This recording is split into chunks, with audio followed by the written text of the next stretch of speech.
Whew.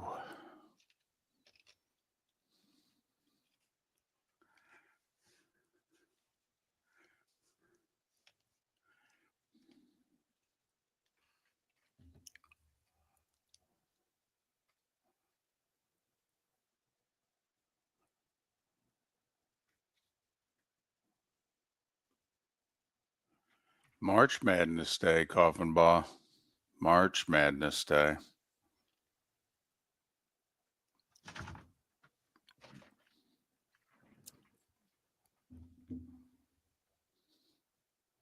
Oh, that's cool.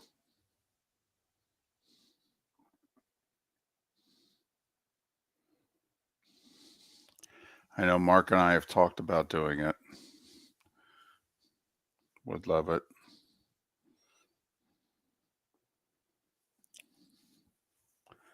Probably a better chance of happening after I retire. What's that, Vegas for the tournament? Mm-hmm.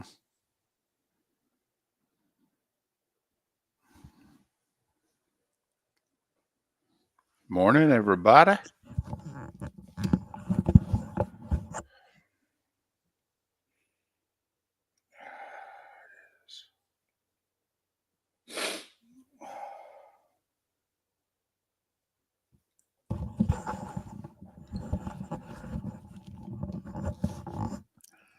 Whew. One down, 13 to go.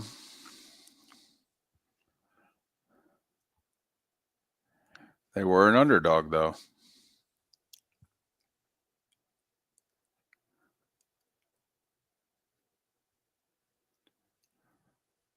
Did you go to UNLV or Nevada?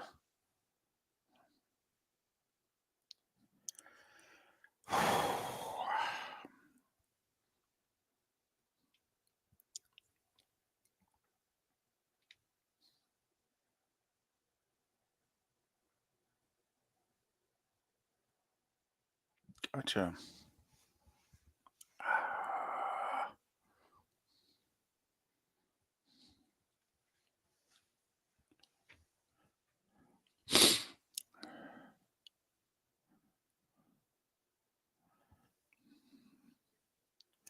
Was your 14 parlay the first four teams or 4 teams last night?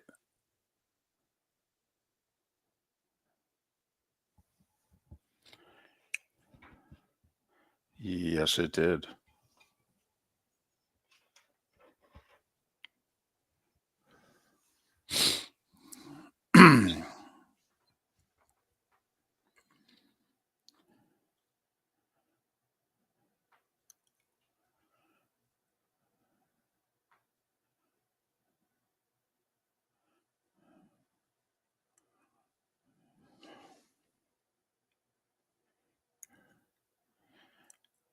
I got to believe the Texas coach lost his job last night.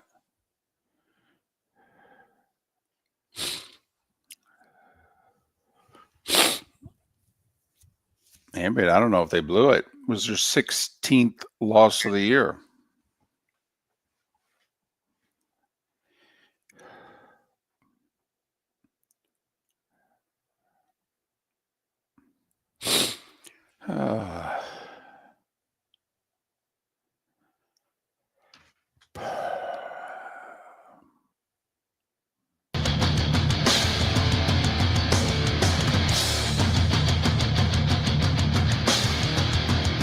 You're listening to Miller and Moulton, coming at you from the Floormeister Studios. Floormeisters, keeping it real. And now, here's Mark Miller and David Moulton. Top of the morning to you on one of the great sports days of the year. Get your work done early and play hooky after lunch. How the heck are you? Miller and Moulton. MillerandMoulton.com, Miller_Moulton on X. Thanks so much for being with us. I'll bet there's some of you who still haven't filled out your brackets. You've got 6 hours. It's okay. I totally understand. I did mine only 90 minutes ago. Woke up early, prepared for the show, and gave myself time to do the brackets. What about you, Mark? When did you do your brackets? I did mine yesterday, just prior to the show, and I did it online. So I spent the last 10 minutes looking at my online bracket and putting it on paper so we have something to work with today, because it's a little difficult to try to work off of a phone. Right. With a 64 team bracket. Yes. And as soon as I submitted my picks, I went back and looked at them and wanted to change like 4 of them. Maybe more. Yeah.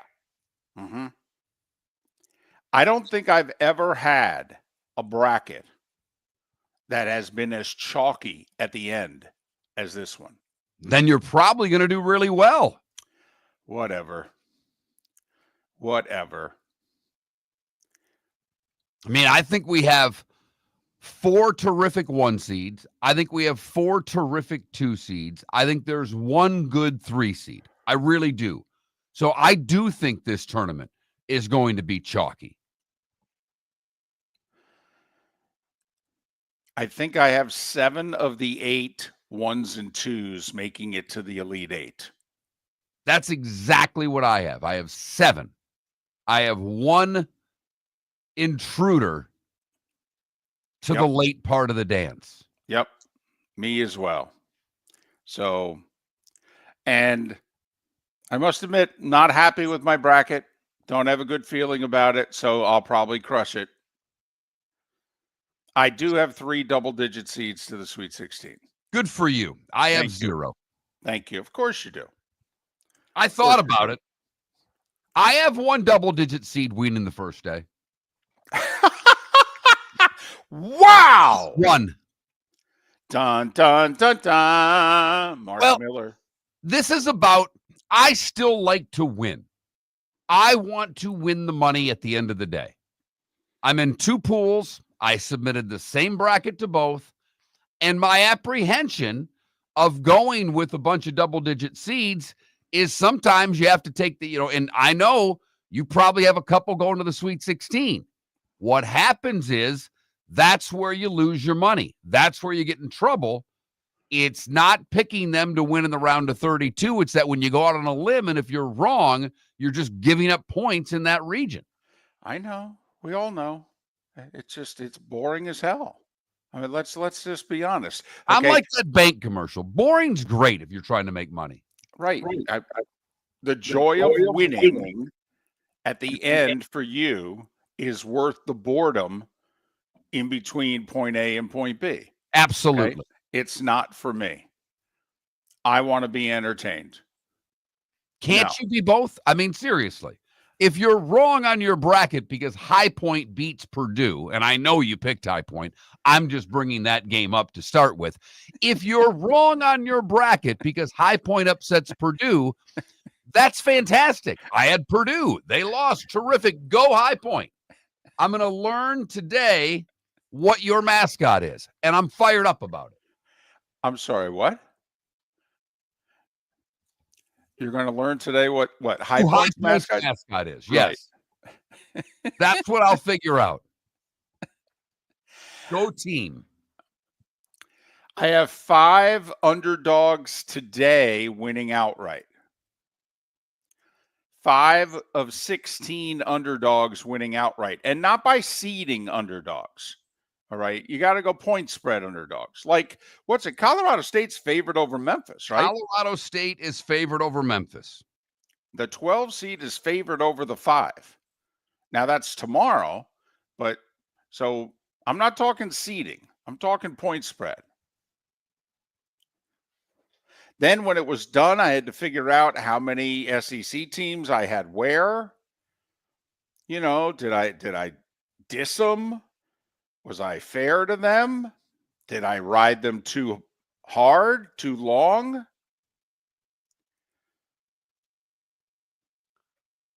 I do not have but one SEC team going to the Final Four. For as good as that conference is and has been all year, I only have one SEC team making it to the Final Four. Maybe a little bit of my home bias is part of that, but I don't trust a couple of the SEC teams, in particular Alabama. Alabama right now, and Florida's right there too, but Alabama, I could watch play every damn night.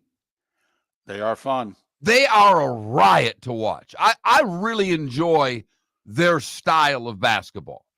Unfortunately, I don't believe their style of basketball is one that can cut the nets down. They probably gave UConn the best game of the tournament last year. You know, UConn was just a little better, but Alabama was hanging with them. You know, it was mostly in the 8 to 12 point range, but Bama was there, and they just couldn't make a run of their own to make it interesting down the stretch. Speaking of UConn, really torn on that game with Oklahoma. Really torn. UConn does not look good. No, they have not. They're UConn in name only. But and you rely on coaches a lot. Theirs is pretty good. Yeah, no question. 12 straight tournament wins, right? But they don't bear any resemblance to the teams of the last 2 years. And I don't know. Stat of the day, by the way. You probably have yours. Here's mine. Do you see the Dana Altman Oregon stat? I did not. Unbelievable. Dana Altman has never lost in the round of 64. He's not only 7-0 straight up, he's 7-0 against the spread. Oregon's laying 6.5 against Liberty in a 5-12 game. It's my nomination for stat of the day. I like it a lot. So, as we welcome everybody to spring today. Is it officially spring on the calendar, or does the tournament make it spring no matter what the calendar says? Ooh, great question, but because we're close on the calendar. It's like within a day, I think. Today's the spring equinox. Oh, it's today? The 20th, yes. Okay. I always thought it was like the 21st or 2nd. So, all right. And spring begins today with the tournament. Spring is in the air. Not Irish Springs. Spring is in the air. So spring begins at 12:15 p.m. Eastern with Creighton and Louisville. And welcome to spring. And Phil, just stay in your hole and keep your mouth shut. This doesn't concern you, okay? Did you see and hear what the new Indiana coach had to say yesterday? He had a lot to say. He admitted that while he was the head coach of West Virginia, that Indiana reached out to him and they talked multiple times. In the NFL, that's tampering, David. I mean, wow. I mean, we've known this has gone on forever. It's usually done through agents. I mean, I appreciate Will Wade's honesty. He's at McNeese State. He was asked after winning the conference tournament, are you interested in other jobs? Yes. When the NC State job opened up, he was asked, are you interested in it? Yes. Just the other day, he was asked, have you talked to anyone at NC State? Yes, I have. What have you told your team? I've told my team every step of the way what I've done with NC State. They know what the score is. You know, the difference, the great difference now in college hoop when it comes to what you're talking about, is the portal. For years, what did we say when these coaches would leave? Oh, the poor kids are getting screwed. Not really. If Wilson goes from McNeese to NC State, you know what he's going to do? He's going to take a bunch of his players with him. Take a few for sure. Absolutely. And the players that don't go, all of the opportunity to go somewhere else or stay at McNeese. So as much as we hated that in the past and probably still hate it to some degree now, it's certainly not the same situation for the players prior to the portal that it is today.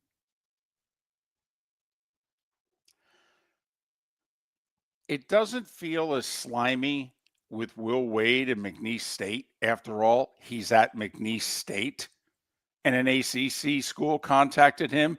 By the way, he's from the ACC. He's a Clemson alum. He did laugh when he saw the matchup and was asked about Clemson. He goes, oh, no, the kids know. He goes, we don't have practice when Clemson's playing football. Okay. Oh, no, they know.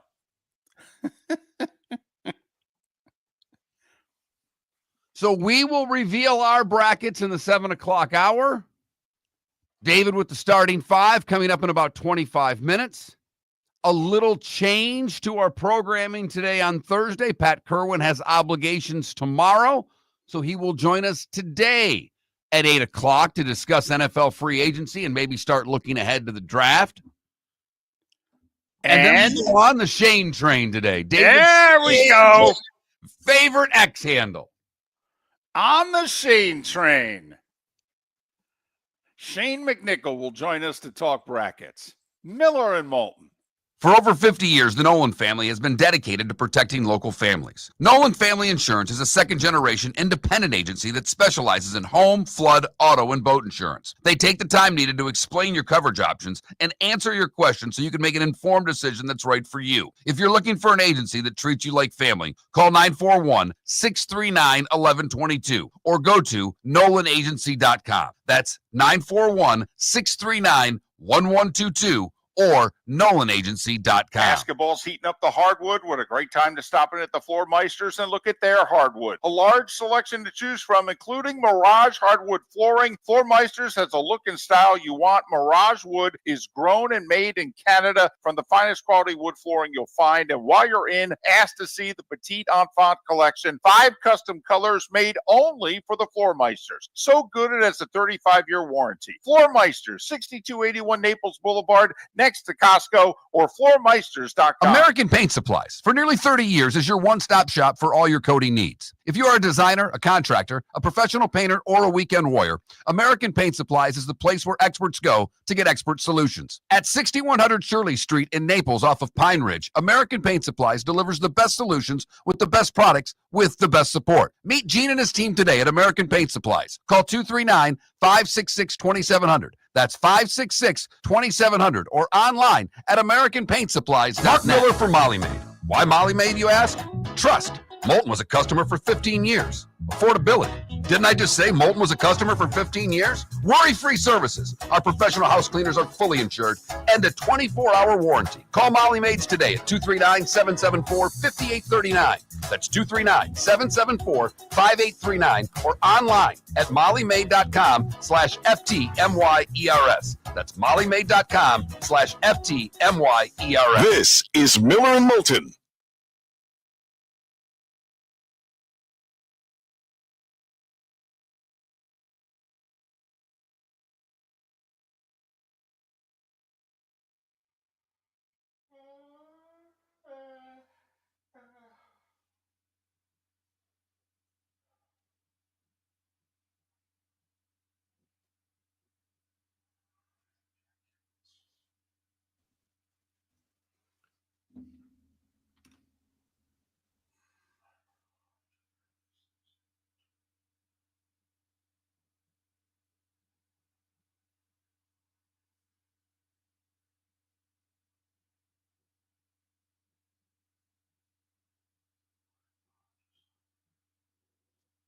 I may be off on this, but guys, and in the YouTube chat there, if I were going to a game with you and I picked you up and you walked out and had a ball glove, I would start backing out of the driveway before you got in my car. I wouldn't let you get in my car. It's that simple.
Bless you. Golly. Sonny, are you serious? I mean, is that a serious question? Like, come on now. David and I have been in the industry our whole lives. We don't take gloves to games. We don't wear jerseys to games. Even if we weren't in this industry, we wouldn't take a damn glove to a game. We're adults. We're not 6.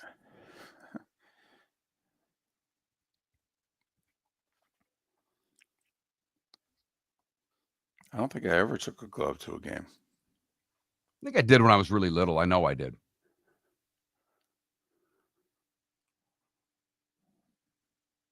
That was my annual trip with my parents. They would take me to a Tiger game every year.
Welcome back to Miller and Moulton. Text the guys what's in your mind at 21,000. That's 21000. And now, here's David Moulton. 21 minutes past the hour, the starting 5, about 15 minutes away. We'll do our brackets in a little over an hour. We will do our brackets at around 7:30-ish Eastern, 6:30-ish in Huntsville. Pat Kirwan to talk football, Shane McNichol to talk all things NCAA basketball coming up later in the show. Mark, what's your first March Madness memory? Oh, that's easy. Magic. So And not 79. no, the year they lost to Kentucky. I Oh, believe they lost 78. 78 when they lost, I think, a region final because I was about 9 years old.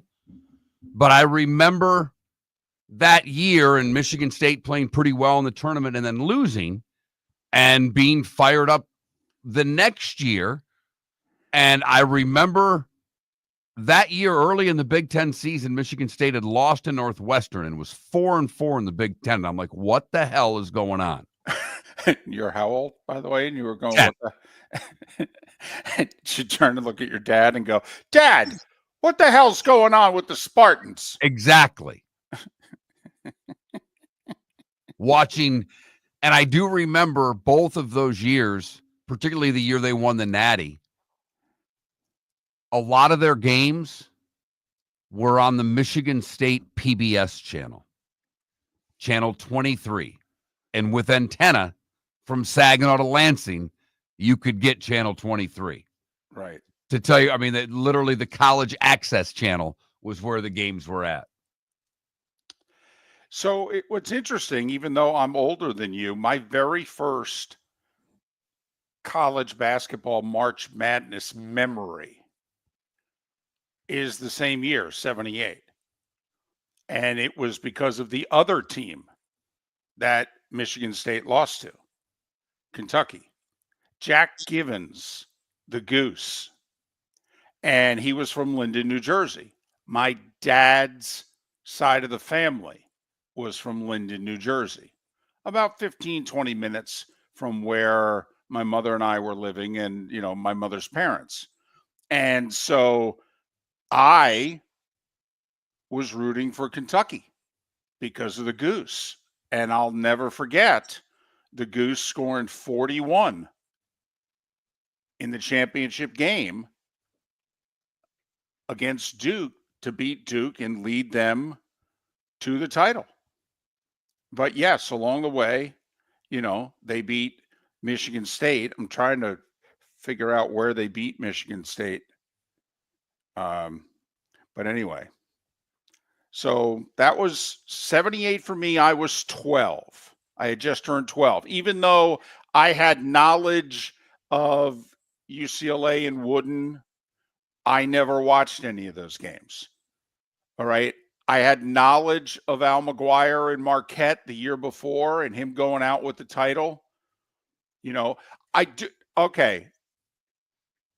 I probably have to backtrack. In 76, that was the first time I started paying attention to college basketball because Rutgers was unbeaten. And it was a weird Final Four. There were actually two unbeaten teams in the Final Four in 76. There was Indiana, of course, who won it. There was Rutgers, who was unbeaten. And then Indiana and Michigan beat Rutgers, right? In the semis, right? And then, I guess you're right because I have vague memories of 76 and of Al McGuire because my neighbor, they were big basketball fans, and I remember their love of Al McGuire.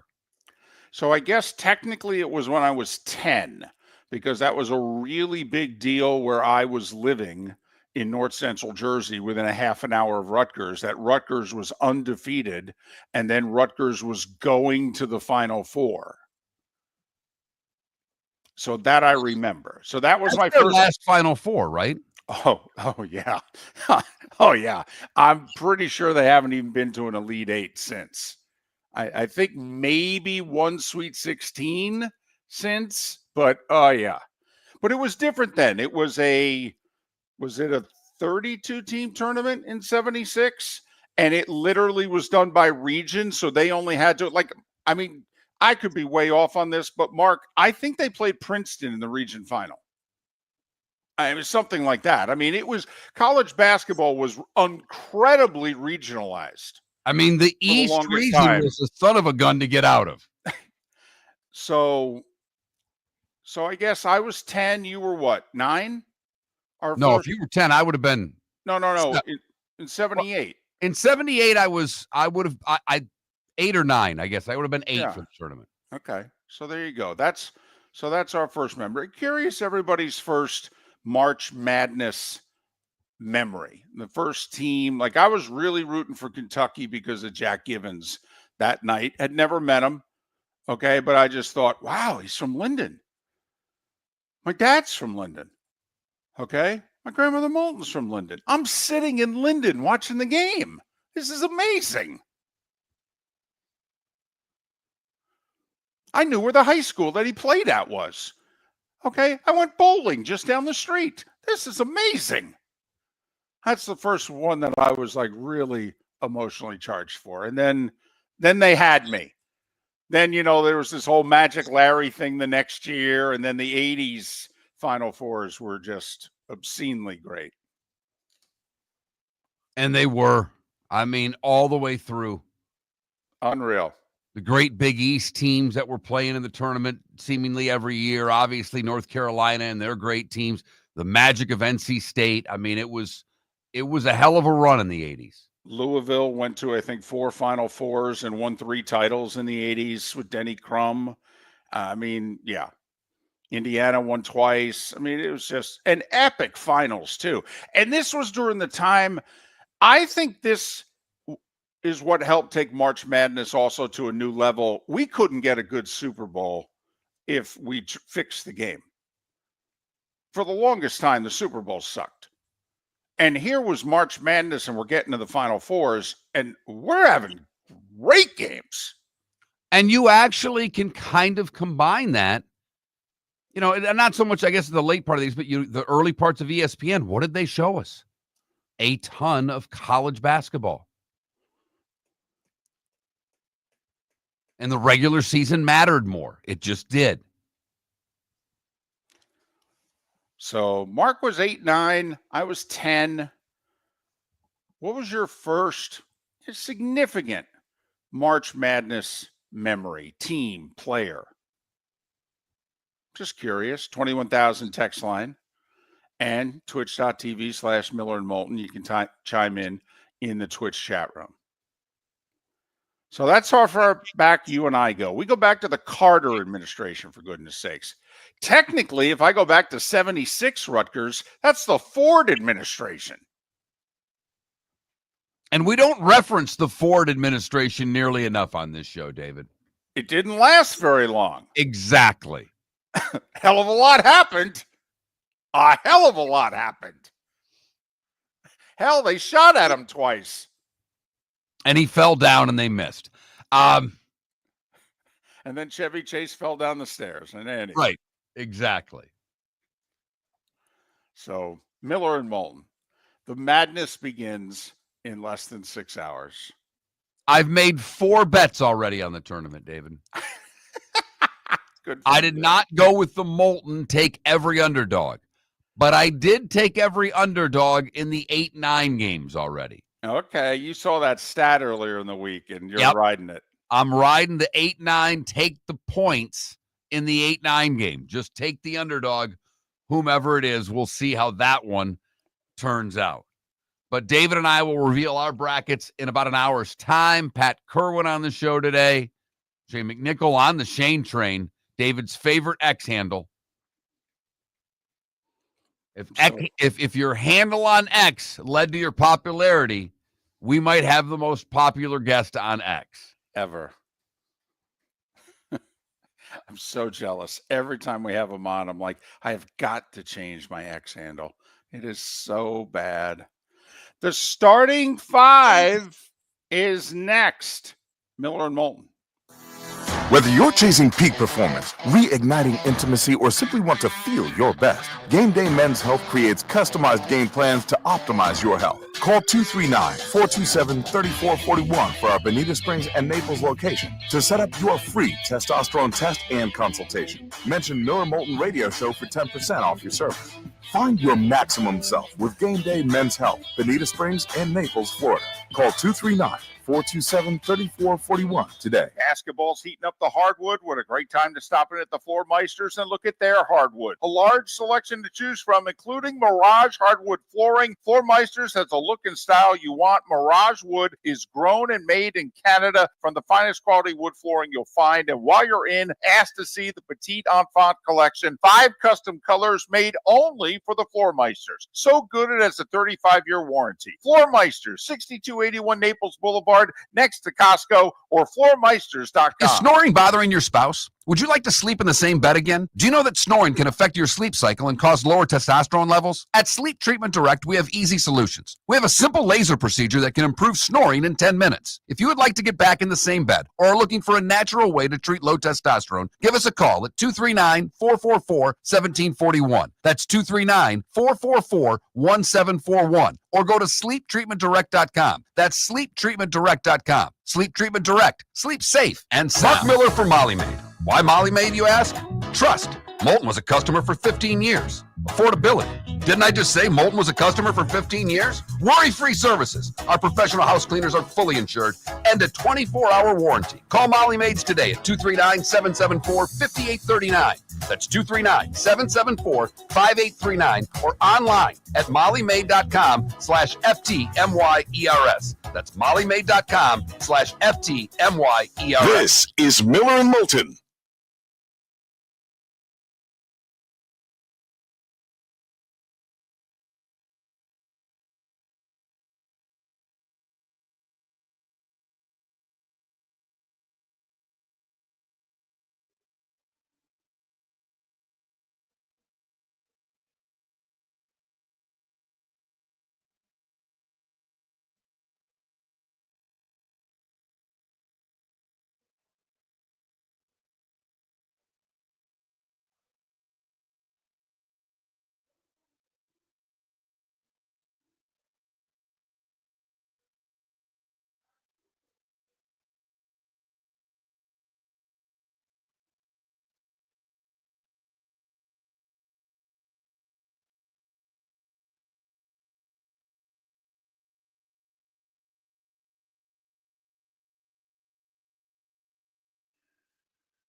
82.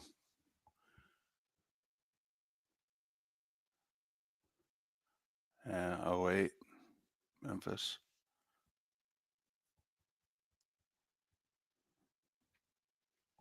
Thoughts on a poll question, David? Huh.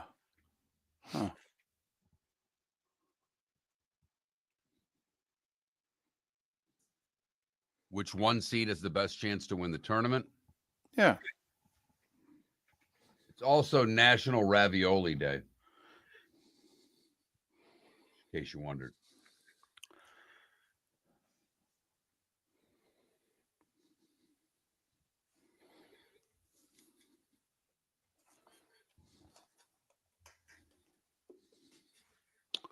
Oh.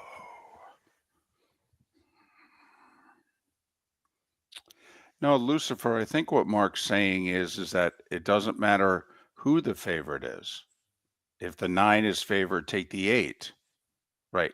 Do you take the Take underdog? the underdog in the 8-9 game. 9 game, Whichever right. team is getting points, that's the underdog. Right. So no, that they all qualify. Welcome back to Miller and Moulton. Text the guys what's in your mind at 21,000. That's 21000. And now, here's David Moulton.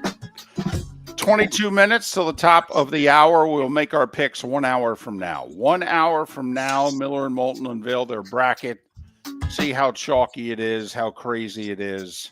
1 hour from now. Pat Kirwan, a little more than an hour. Shane McNichol to talk the tournament in our bonus hour here on Miller and Moulton. Just want to reiterate something that Mark said before the break, because sometimes either we don't communicate it correctly or it's not heard properly. But the stat that you uncovered earlier this week about the 8-9 games, it's simply take the underdog in the game, right? Right. Whether The it's underdog. the If 8 the seed, 9 seed happens to be the favorite, and then the 8 seed is the underdog, right? you would take, wait for it, the 8 seed. Okay? So- Unless the game's a pick 'em, that's the only way that this method would not apply. There's So- a favorite and there's an underdog. Got it. You take the underdog. Everybody got it? Good. I haven't had to work this hard since COVID when I was teaching my daughter kindergarten. And I won that golden apple. Or when you're trying to get me to sign up for something online. Take the, you see the third thing from the bottom, click on it. Double click on it. Playing golf with a guy yesterday, and he's talking about signing up for, I think it was Medicaid or something. He's older than me. And he goes, he said what a pain in the butt it was. And I just went online and it was really easy. And I stopped and I said, really? You had to go online and you think that's not a problem for a lot of people around here, huh? Right. I should introduce you to my co-host. Once he has to go online, all bets are off. The starting 5. 5 big stories you need to know. Here is the starting 5. We'll start with college basketball, and the first 4 on the men's side is complete. Mount St. Mary's, the underdog, beat American in the battle of 16 seeds, 83-72. Who do they get? Duke now coming up? Yes. And then in the battle of the 11s, Texas had an 8-point halftime lead, led by double digits at various points in the second half. But there was a reason why many of us were like, yeah, they've lost too many games. They shouldn't be in the tournament. Texas ends up losing their 16th game of the year.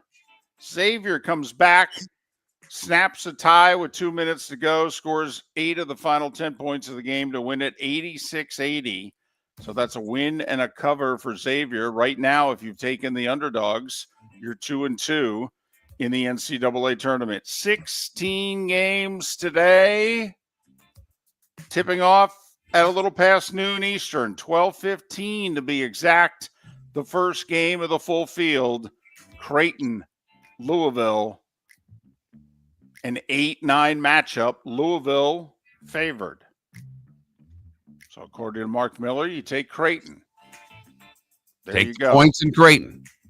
Right. 2 1 seeds in action today, Houston and Auburn. 2 2s in action today, Tennessee. And tonight, St. John's. 9 games in the NIT last night. UAB, George Mason, Dayton, Bradley, North Texas, SMU, UC Irvine, San Francisco, and Loyola Chicago, your winners. Bradley beat North Alabama, and Dayton went to Boca and beat FAU. Women's had their first 4 last night. Battle of 11 seeds. Iowa State beat Princeton 68-63. Cyclones will face Michigan tomorrow. Meanwhile, Southern beat UC San Diego by 12. They'll face number 1 seed UCLA tomorrow.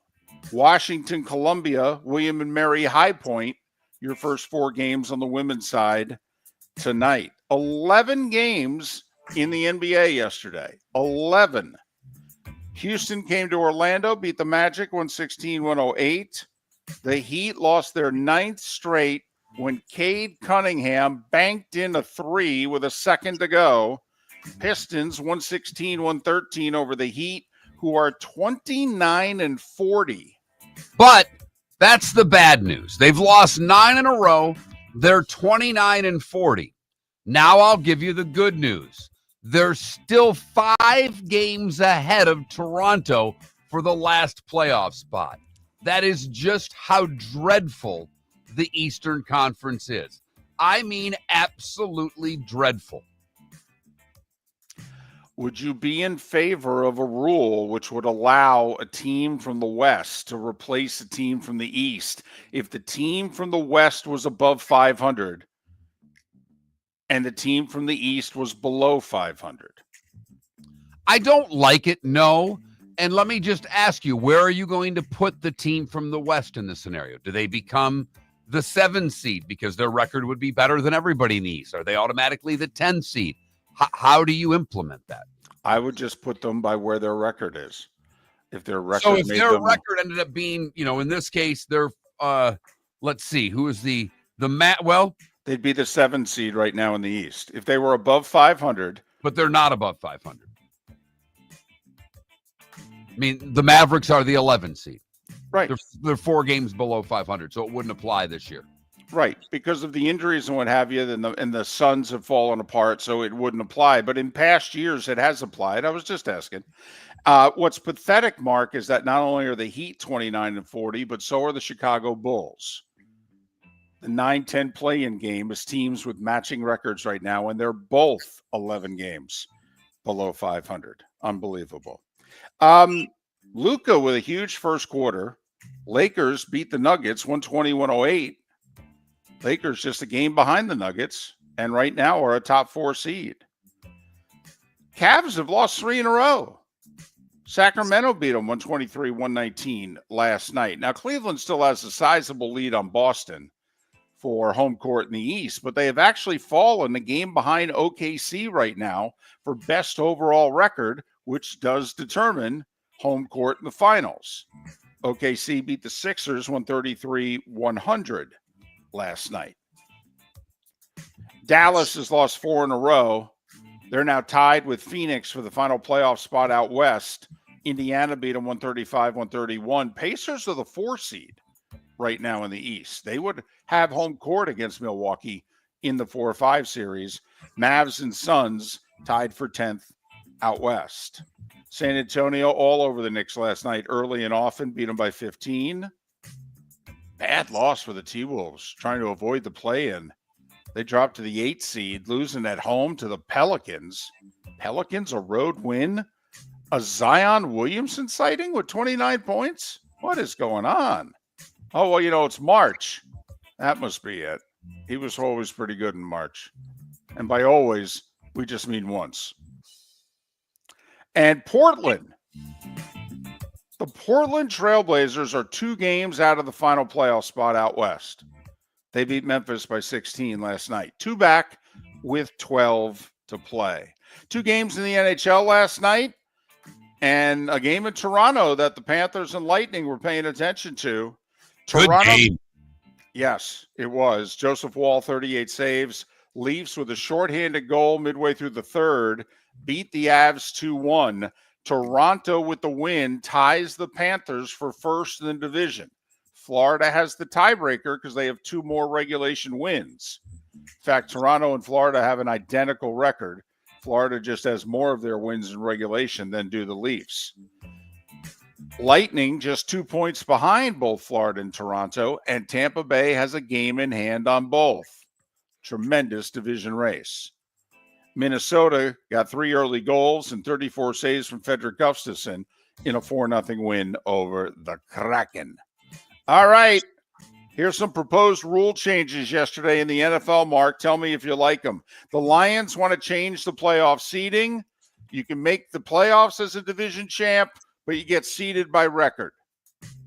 So like last year, Minnesota would have been the 3 seed and Green Bay the 5. Yeah, I don't think this has a snowball's chance in hell of passing, and I wouldn't pass it either. 2 years ago, the Chargers nominated this rule change, and it got very little support. Green Bay officially wants to ban the tush push. The Lions also want to eliminate an automatic first down for defensive holding or illegal contact. They just want it to be a 5-yard penalty. And if that doesn't give them a first down, then it just continues. I don't think that'll be adopted either. No.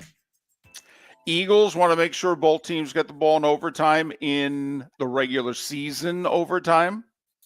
We know they already get it in playoff overtime. And from what I read, this rule has the best chance of passing. The Steelers want earlier contact in free agency. They want to be able to set up Zoom calls earlier with agents and clients than the legal tampering period that is already in place now. I guess they want what Indiana did with the West Virginia basketball coach. I mean, we're kidding. We're kidding. Well played, David. Well played. Only a little bit, though. And numerous teams, Mark, want to change. Right now, you have to wait till game day to prepare the kicking balls, the K balls. And numerous teams have said, can we start working on those during the week? It's kind of a pain to do it on game day, and we don't get it exactly right. I would actually like them to eliminate the kicking balls. I would like there to be one football. Why do we have to special ball that these guys can kick even further with the kicking game as good as it is right now? They want returns. Why do we have a ball that they kick farther? I don't get it.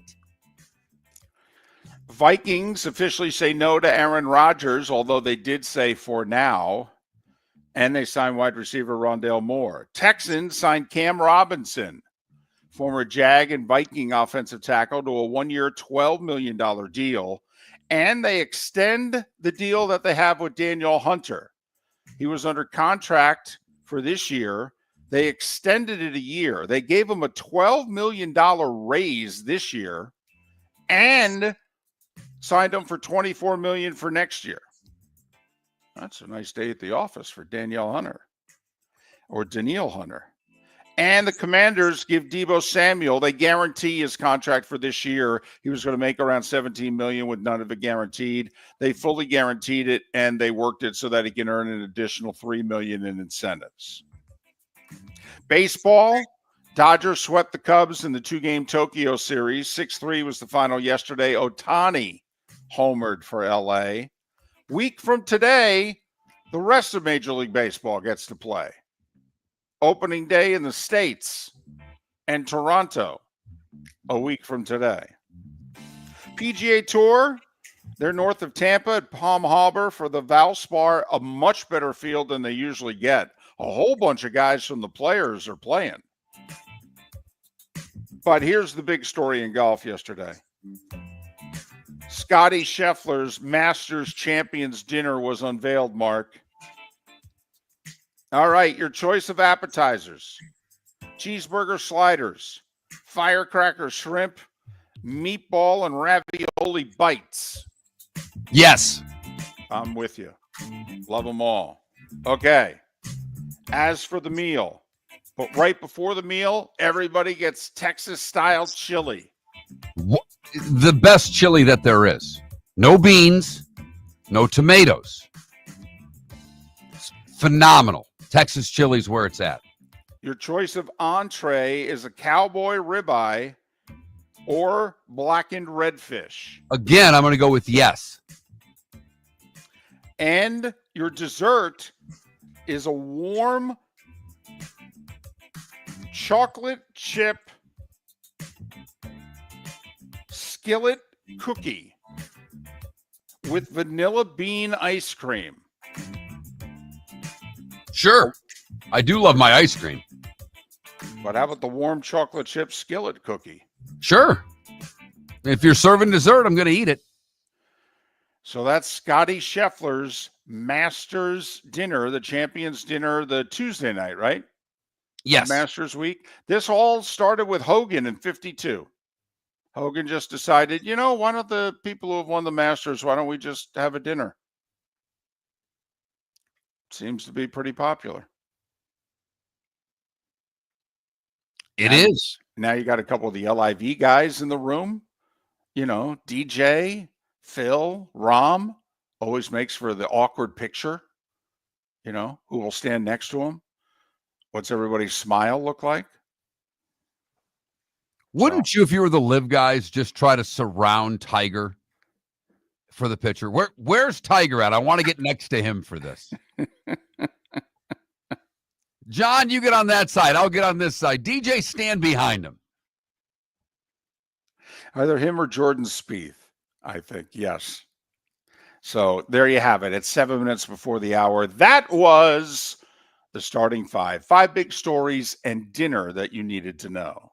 For over 50 years, the Nolan family has been dedicated to protecting local families. Nolan Family Insurance is a second-generation independent agency that specializes in home, flood, auto, and boat insurance. They take the time needed to explain your coverage options and answer your questions so you can make an informed decision that's right for you. If you're looking for an agency that treats you like family, call 941-639-1122 or go to NolanAgency.com. That's 941-639-1122. or NolanAgency.com. Basketball's heating up the hardwood. What a great time to stop in at the Floor Meisters and look at their hardwood. A large selection to choose from, including Mirage hardwood flooring. Floor Meisters has a look and style you want. Mirage wood is grown and made in Canada from the finest quality wood flooring you'll find. And while you're in, ask to see the Petite Enfant collection. 5 custom colors made only for the Floor Meisters. So good it has a 35-year warranty. Floor Meisters, 6281 Naples Boulevard, next to Costco, or floormeisters.com.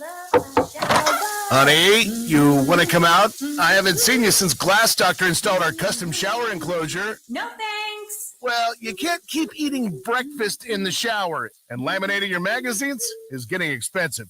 You remember we have guests coming over tonight, right? Oh, I'm sure they'd love to see the shower. It's our neighbors, and I highly doubt they want to be hanging out in our bathroom. The shower's so good, you'll never want to leave. Visit glassdoctor.com today and schedule an appointment online. American Paint Supplies, for nearly 30 years, is your one-stop shop for all your coating needs. If you are a designer, a contractor, a professional painter, or a weekend warrior, American Paint Supplies is the place where experts go to get expert solutions. At 6100 Shirley Street in Naples off of Pine Ridge, American Paint Supplies delivers the best solutions with the best products with the best support. Meet Gene and his team today at American Paint Supplies. Call 239-566-2700. That's 566-2700 or online at AmericanPaintSupplies.net. We've got a text message for Dr. Dollar. I feel tired, sluggish, and just not myself. I'm gaining weight, my energy is low, and I've lost my drive. Could it be low testosterone? Absolutely. Testosterone naturally declines over time, but you don't have to accept it. Low T can affect your energy, strength, mood, and focus. But here's the good news. Testosterone replacement therapy, TRT, can help restore your vitality and get you back to feeling your best.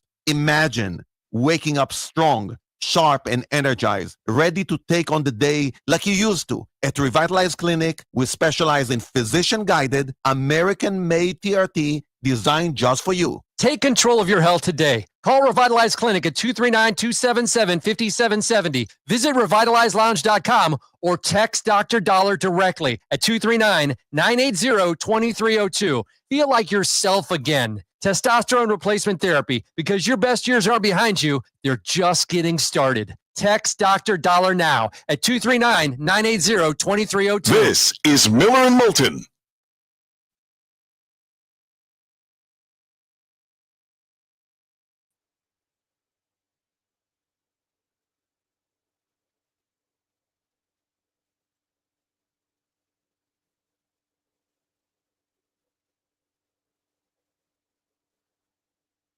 No, Johnny, redfish are not protected.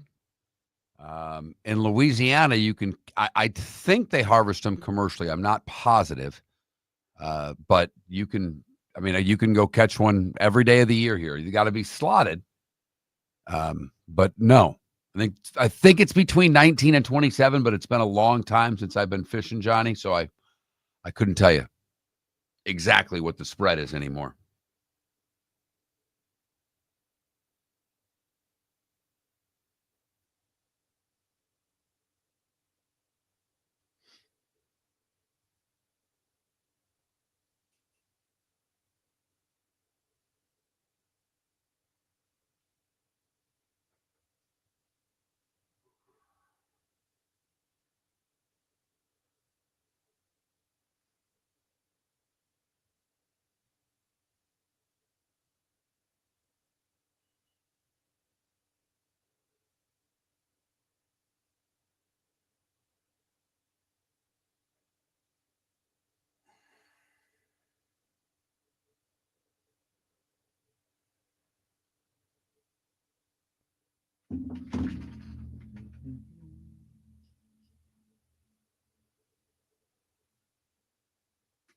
Mm-hmm.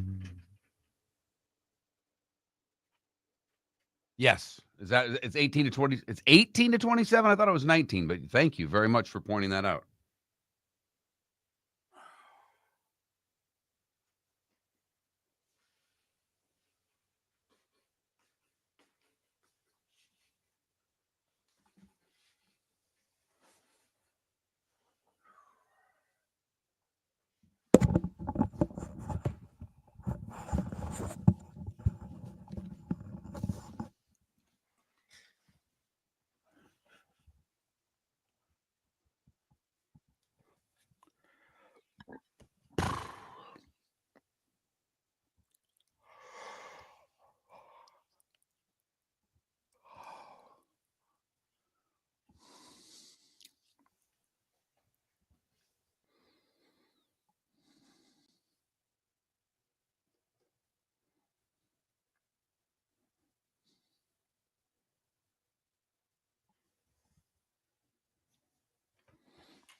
Mark, Michigan State lost to Kentucky in the Elite Eight that year.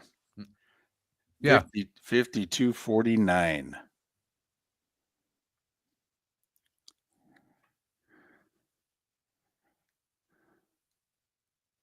That was in the days of my life when I didn't think the team I rooted for could lose. They had Magic Johnson. There was no way for them to be able. I was so distraught after that game.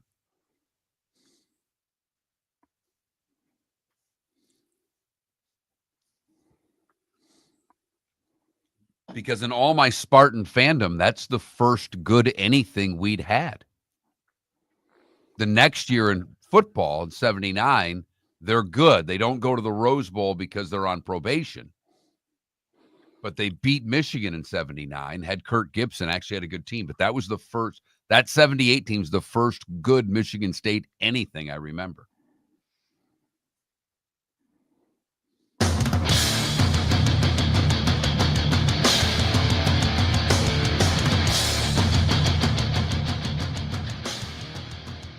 You're listening to Miller and Moulton, coming at you from the Floormeister Studios. Floormeisters, keeping it real. And now, here's Mark Miller and David Moulton. Hour number 2 of Miller and Moulton on this first day of the full field. NCAA tournament. What a great sports day it is in this country. Miller and Moulton, millerandmoulton.com, Miller_Moulton on X. We will make our picks in a little more than 30 minutes time. We will go through our brackets. We'll see just how chalky, how crazy they are. Our poll question, which one seed with the best chance of winning the tournament? Before I answer that, can't the answer be a different team than you pick to win the tournament? Because to me, I think it's pretty clear Duke's got the softest draw. I mean, of the four teams, if I had to bet, all my money, which one seed are you guaranteed is going to make the Final Four? I'd be like, well, I'm going to put it on Duke. Well, we say winning the tournament. I'm with you on the Final Four because to me, Florida has the best 3 seed of all of the 3 seeds in the tournament in their region in Texas Tech. I think Texas Tech is far better than the other 3s. Iowa State's one of the 3s. They're banged up. Kentucky's one of the 3s. I don't have a lot of faith in the Wildcats this year. And Wisconsin is the 4-3. Even the 4 seed. I think Maryland's the best 4 seed. I agree. They're in Florida's bracket. So I'm with you. I definitely see where you're coming from. 2 conference champions in the 5-12 game in Florida's region, even. So I just think the West is the best region. And I think the East is the softest. And obviously, to win it, you got to get to the Final Four. So could you answer the question by saying the 1 seed with the best chance to win it is Duke, even though you didn't fill out your bracket and have Duke winning? I see what you're saying. Let me ask you a question. We don't do this very often, and I'm scared to do it now because I don't want to tick you off. Okay. But you mentioned today, the Thursday of March Madness, one of the great sports days in America. Yeah. What's the Mount Rushmore of great sports days in America? This is definitely on it for me. The Super Bowl would be on it. But I don't know if it would be on it for you. Like you might say you might say. Oh, I enjoy Conference Championship Sunday more than I enjoy Super Bowl Sunday. Obviously, to me, 2 beats 1. And oftentimes you end up with a little more drama, although we've had a really good run of Super Bowls. Sunday at Augusta. OK Music said Thursday at Augusta. Now, I'd go Sunday. You used to have opening day of the baseball season. Well, that was a couple days ago in Japan. You used to have opening day of the baseball season on the same day that you then had the college basketball national championship game at night. And baseball was at least smart enough to play almost all their games on opening day during the day, so that there were very few teams and games that were conflicting with the Natty. Never mind the fact that CBS and the NCAA decided to start that game after 9 o'clock Eastern. They're moving it up this year, right? 8:50, I believe, is tip this year. So moved it up about a half hour anyway. So we'll take your text at 21,000 for what you think will apply to the Mount Rushmore of greatest sports days in America. I think today is one of them. I think it's a top 4 day. Now, and that's every year, right? It doesn't depend on the results because, every now and then we have a tournament in which we have very few first-round upsets. Where we were based out of forever, Southwest Florida, the part of the reason that FGCU phenomenon happened was that the tournament went a day and a half without a significant upset. All day Thursday, there was nothing. And the afternoon session on that Friday in 2013, there was nothing. The tournament was begging for an upset. And FGCU said, hold my beer. In prime time. Right. In prime time. I mean, but right. Everything about what you're saying, think about what day we went Thursday with nothing. Nothing. Friday morning session. Nothing. Nothing. So you're getting home from work on Friday, and we have not had a noteworthy upset in the tournament. 3 of the 4 first-round sessions are complete. And now here we go. Poor LaSalle. I know I've said it before. They were a 13 seed. They go out west. They go to the Sweet 16. But FGCU is the 15 seed, goes to the Sweet 16, takes all their oxygen away. And to make it worse, FGCU went to the Sweet 16 in Philadelphia. LaSalle couldn't get the back page of their own paper.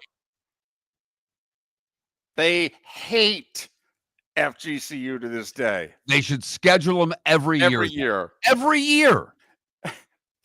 This is true. If you were to look up the bracket of that tournament in 2013, Mark, I believe it was Iona. And the thought was Iona was going to get Georgetown. And instead, they sent Iona to somewhere in Ohio to play Ohio State. And it was a really good Iona team who could press and score. But Ohio State was just a little bit better than them that day. And they lost like a 5-7 point game. And Iona was so furious that FGCU got Georgetown that they scheduled a home and home with FGCU the next 2 years and drilled them both times. And in the handshake line, they would tell the guys, that should have been us. That should have been us. Okay. They were just so resentful. They're like, man, if you guys went to Ohio to play Ohio State, you would have gotten drilled. We would have been the ones going to the Sweet 16. You got the draw. We didn't. But that's everything in this tournament, leading back to our poll question of what you said about Duke. Matchups are everything. Look at Duke's region. I think it's really soft. I mean, I would genuinely be shocked if Duke didn't get to the Elite Eight. Shocked. I mean, who's going to beat them? Arizona? Oregon? I think Oregon's got a better shot than Arizona. I do too. But I mean, who's the 8-9 game in their region? It's Baylor, Mississippi State, and Baylor. Now, stop right there, Dave. Thank you. Stop right there. Louisville Creighton's an 8-9 game. Right. UConn, Oklahoma is an 8-9 game. Gonzaga in Georgia is an 8-9 game, and they get Mississippi State and Baylor. I think you could argue they got the softest 8-9 game of the 4. Oh, argue? And then if they get the 4-5 game, could be Arizona, Oregon. I mean, I just think Duke got a draw, man. You look at Duke's draw, and it's like, well, they're definitely in the region final. I mean, what happens to them? I mean, they could lose to Bama, and they could lose in the Final Four. But my goodness, if they didn't, I mean, Mark, there's a part of me that thinks Duke without Cooper Flagg would cruise to the Elite Eight. Certainly the Sweet 16. But Twitch chat room Ambient says his, top days, Super Bowl, opening day, March Madness, he put NBA final. Okay, first off, I'm going to stop you right there, Ambient. A day. The 4 best sports days. The NBA finals last for 3 weeks. The World Series lasts for a week and a half. No, and you can't say Game 7 of the World Series or Game 7 of the NBA Finals because you can't guarantee that those happen every year. Right. I'm talking Like about we with, know the Super Bowl is going to happen every year. Now, if you're an NBA guy and you want to say Christmas is part of my Mount Rushmore because I sit down and I watch NBA, our old producer Felipe would probably have Christmas Day NBA on his personal Mount Rushmore of sports days. or it might be game 1 of the NBA Finals. It's kind of like, okay, I'm all in. This is my big thing, my favorite sporting event of the year. Okay. But it's sports day. So things like the World Series and the Stanley Cup Final and the NBA Finals don't really apply. Right. Because you don't get a game 7 every year. Don't get them every other year.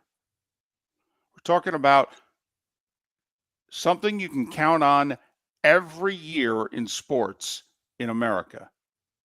A lot of people have put down Daytona, and I get it. For the longest time, the Indy 500 would have at least been mentioned. Yes. It's not anymore.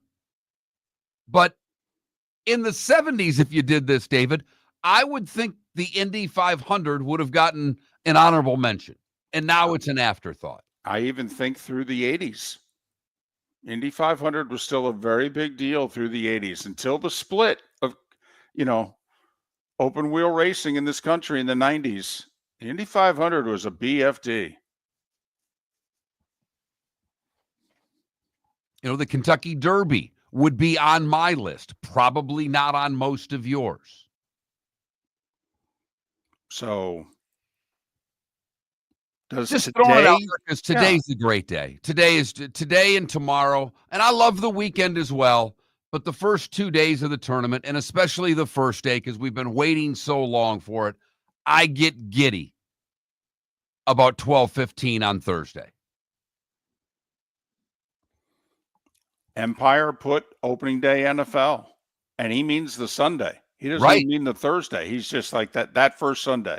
I get it. Okay. College football fan, is it the national title day for you, or is it the first day of the season, not week 0?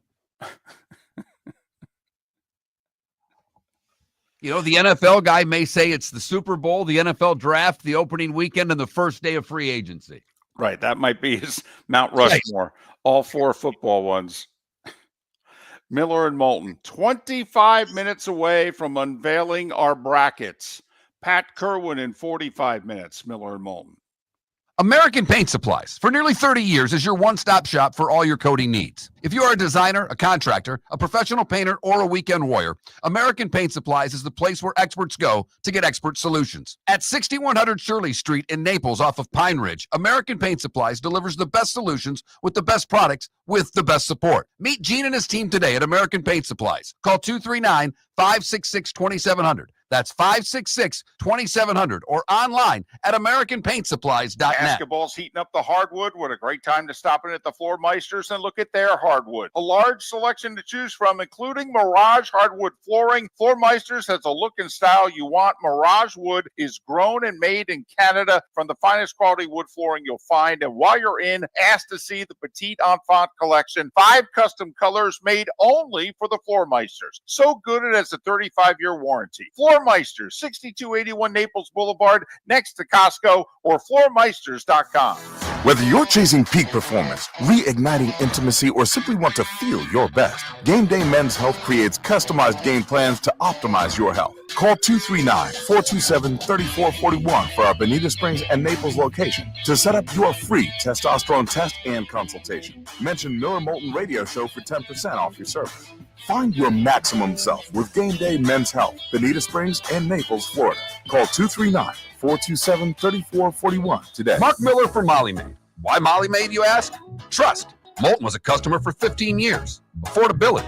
Didn't I just say Moulton was a customer for 15 years? Worry-free services. Our professional house cleaners are fully insured and a 24-hour warranty. Call Molly Maids today at 239-774-5839. That's 239-774-5839 or online at mollymaid.com/FTMYERS. That's mollymaid.com/FTMYERS. This is Miller and Moulton.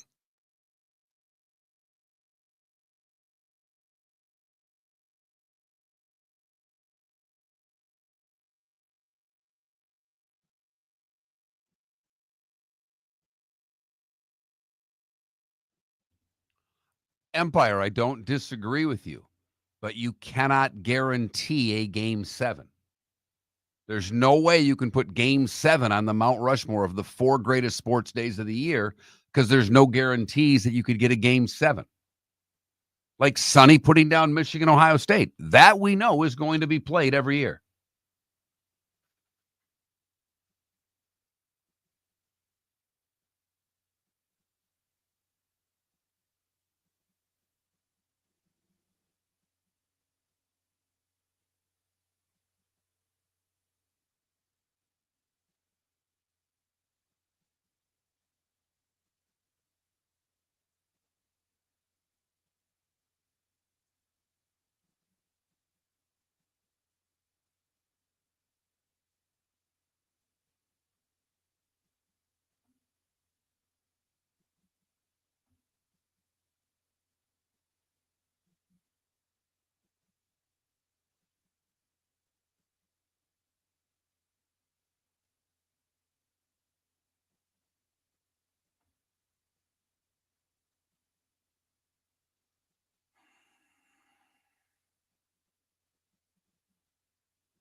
Sonny and Seth, that's interesting. The rivalry Saturday in college football. That's really good. The Saturday after Thanksgiving.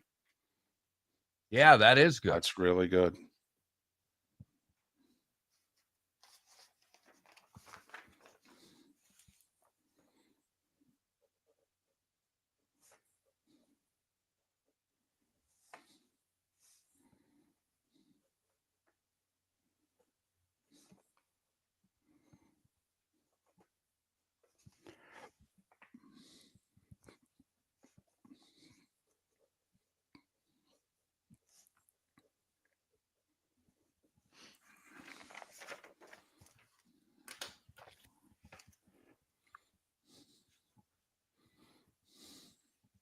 Again, Ambient, you're not fully gathering what the question is. March Madness lasts for 3 weeks. It's not a day. Now, if you said the Thursday of March Madness, if you said the Saturday of the Final Four, those are days.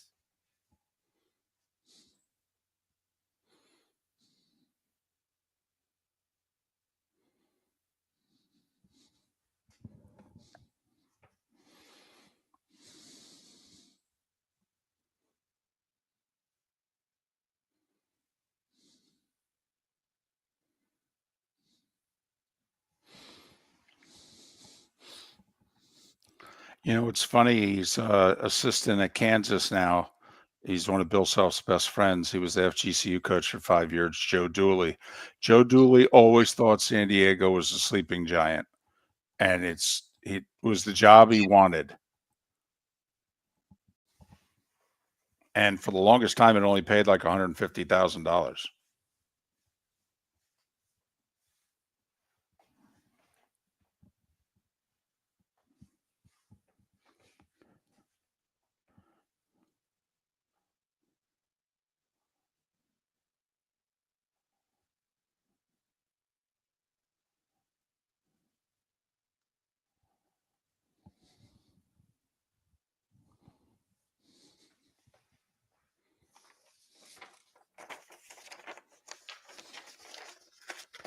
Tell you what, Thanksgiving has always been a big day in my life. In part because in Jersey, you played your biggest high school football rival Thanksgiving morning. And then we'd come home and watch the Lions and the Cowboys.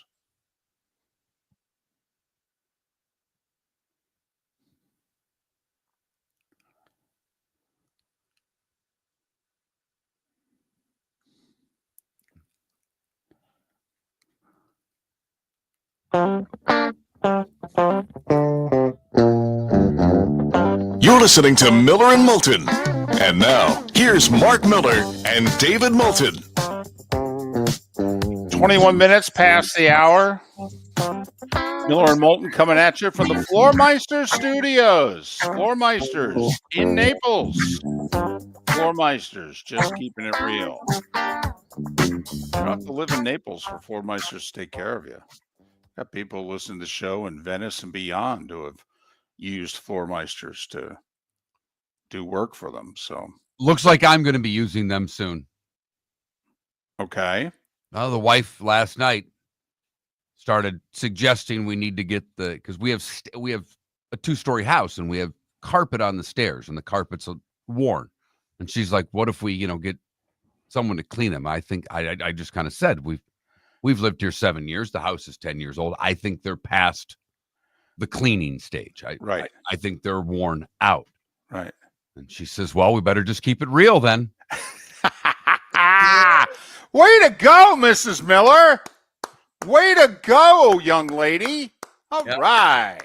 Yep. So, just keeping it real. Floormeisters, just keeping it real. Have another Guinness, honey. Mark threw out a question last segment, which I like. I can't believe you thought I'd get mad at this. I love it. Is today, as a sports day, one of your Mount Rushmore days of the year as a sports fan?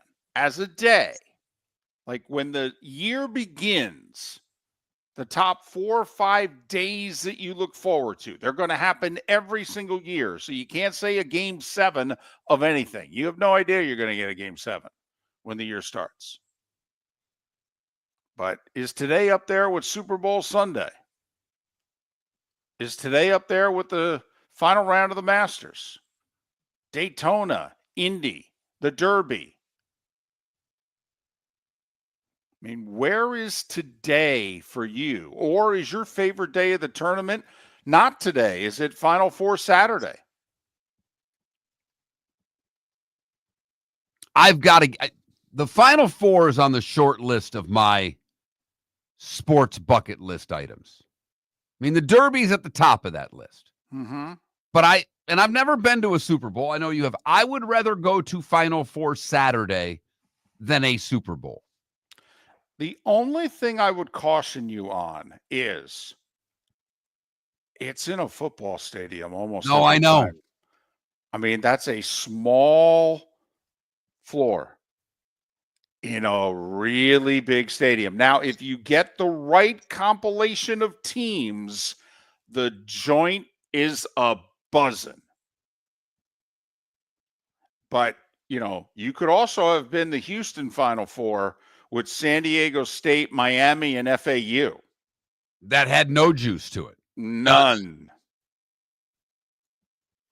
So, but I hear you. I mean, sure. I think if, you're a big sports fan, you like to take in every significant event once, right? Right. And I mean, a region final would be very cool for the, you got 2 teams. It's going to be half and half. Would be amazing. Yes. I've only been to one NCAA tournament game in my life. This is a sport that I take in on television. In fact, I went to see the doctor at Sleep Treatment Direct. They're working on curing my sleep apnea, by the way. And I went to see him this week, and he looked at me, and I've known him a long time, so he wouldn't treat you this way. But I walked in, he's all right, we got to hurry this up. I'm on my way to the Bahamas. I go every year for the tournament. He's like, I got to go, man. Let's go. You're my last appointment, and I'm out of here. Good for him. But he does the Bahamas. He's done it for like 10 years now. And, obviously, instead of you and I have talked about going to Vegas, the Bahamas would be a lot easier. Yeah. To pull off, and you can still gamble and watch all the games. I'll bet you it's cheaper, too. Probably. Yeah. Huh. Wow, that's an idea. Look at that. Yeah. Maybe Miller and Moulton from Nassau next year for the first 2 days of the tournament. My goodness. That would be a hell of a lot better than getting up at 3 a.m. to do this show from Vegas. I know that. And trust me, you got to get up at about 2. Right. Yeah, I'm sorry. You got to start at 3, so you're up at 2 if you went to bed at all. So you got about 4.5 hours to fill out your brackets if you haven't done so, or if you just want to fill out one more. You filled out 10, but you know what? Let's make it a dozen. Or you filled out, one. Fill out, a bracket now that it's been a day or two since you originally filled it out. And you want to change a few picks. What the heck? As David said, we're going to reveal our brackets. I'm sure shortly after we reveal our brackets, David will then talk about all the picks he's upset about that he made. There's 4 or 5 of them already. Have you crossed anything? Now, do you cross out? Like, have you gone back and adjusted your bracket? There were times that I used to do that. I would look at it and I'd be too chalky. I'm like, I got to pick a few more upsets. I don't care. Yeah, usually with mine, it's exactly the opposite. I'd go, You have wow. too many upsets. Yeah. Could you pick 1 or 2 that actually make it as far as they should? But, oh, yeah, just for the record, I've got 2 big crossouts and big arrows drawn at 2 different regions. Well, my theory, which many times has been very successful, and also many times has been like, wow, you totally missed that. But I look for the badly seeded region. I look for what I think is a soft spot. Teams that are 3s, 4s, and 5s that shouldn't be. And I'm thinking, well, this is where we're going to get a double-digit seed go to a Sweet 16. Because they shouldn't be a 3, a 4, and a 5. They should be a 6, 7, and an 8. So they can be beaten.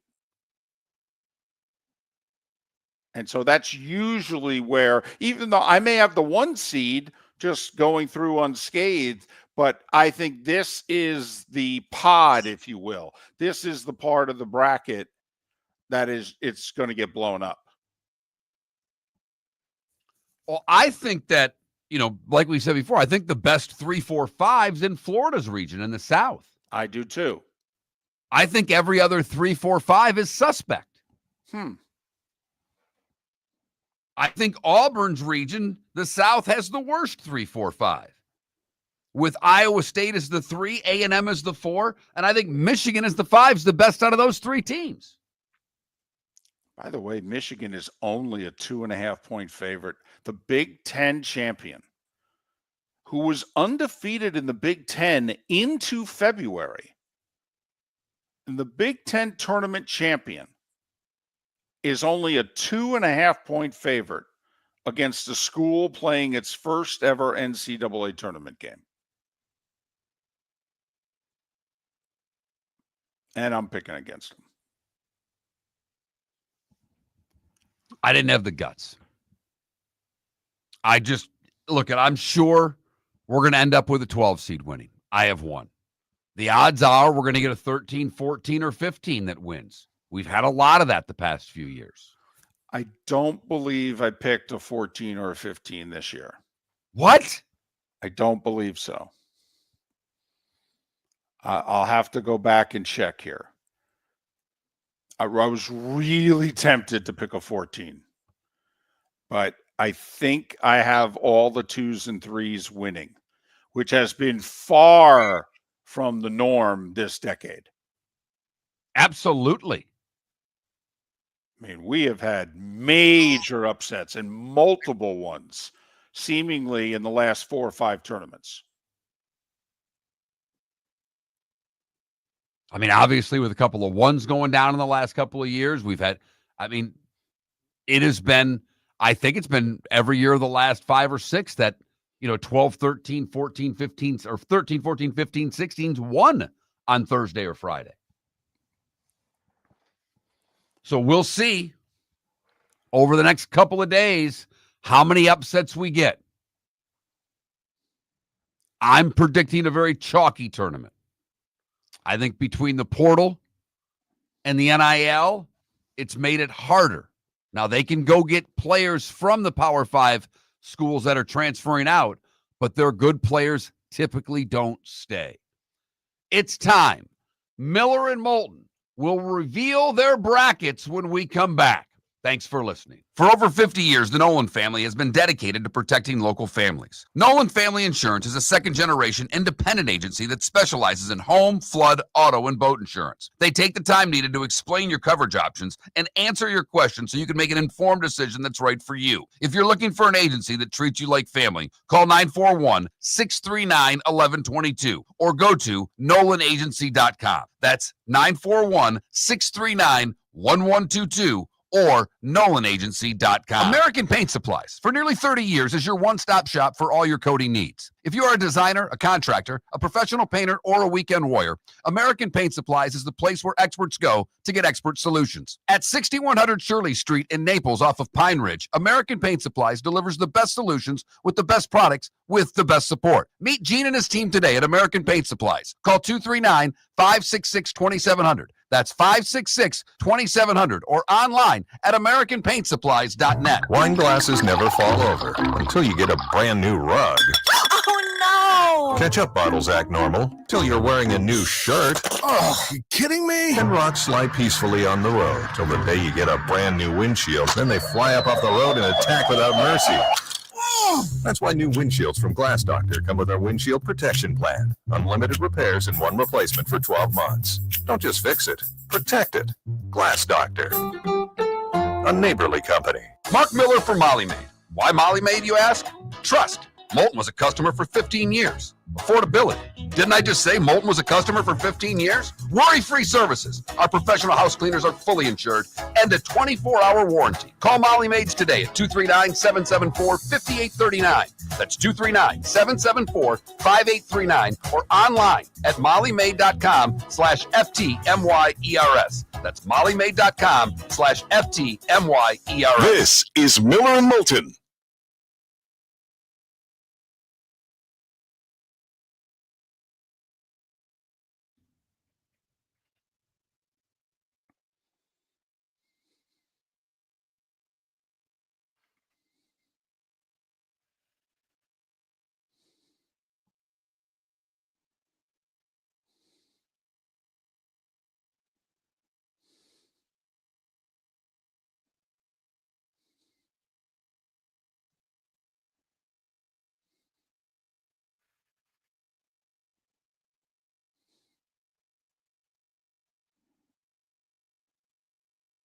When do the FGC women play, David?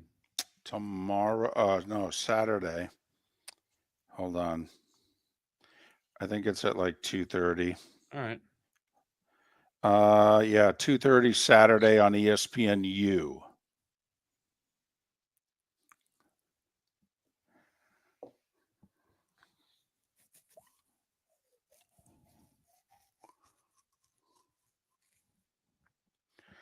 They're a 15.5-point underdog. Oh, I like the 15.5.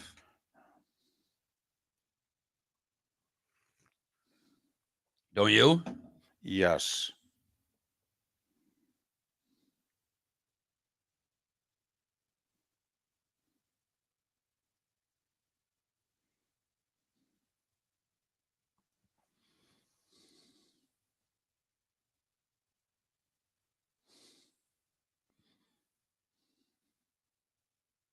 $16.5 on the Hard Rock app.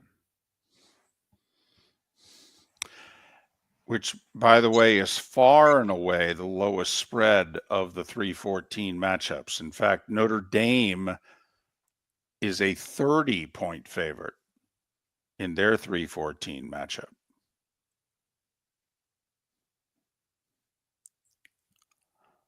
These two teams played last year on a neutral floor, and FGC lost by, I believe, 2.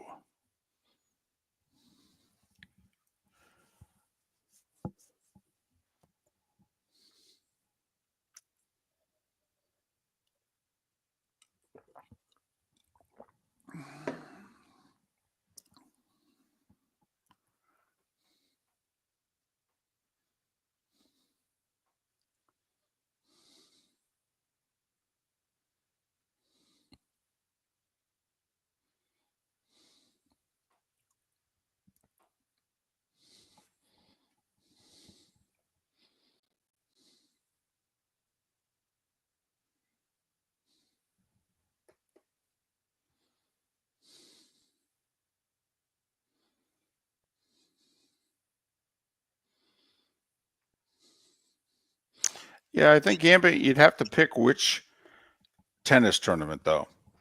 Mike, is it Wimbledon? Is it the U.S. Open? Man, what's the, because like those that say final round of the Masters, they don't just say final round of a golf major. Oh, the FGCU seating is an absolute joke. And it screws them. It doesn't help their opponent either. I mean, Oklahoma should not be facing a team this good.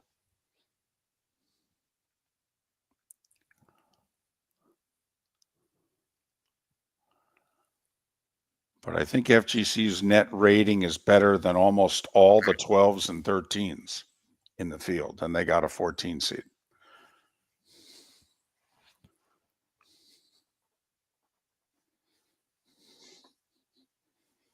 Women's college basketball is so political. I was just looking, I was trying to look for the bracket there. So I was looking through articles on The Athletic, and you know how easy it is to find things on that website. But I went down a rabbit hole because there was an article about officiating, and an SMU game this year against Bradley that went to double overtime took like 3 hours and 40 minutes. There were 75 fouls called, and just they've got a problem with officiating in that sport. From what you don't write an article like that unless they think there's a bigger problem. So right. Yep.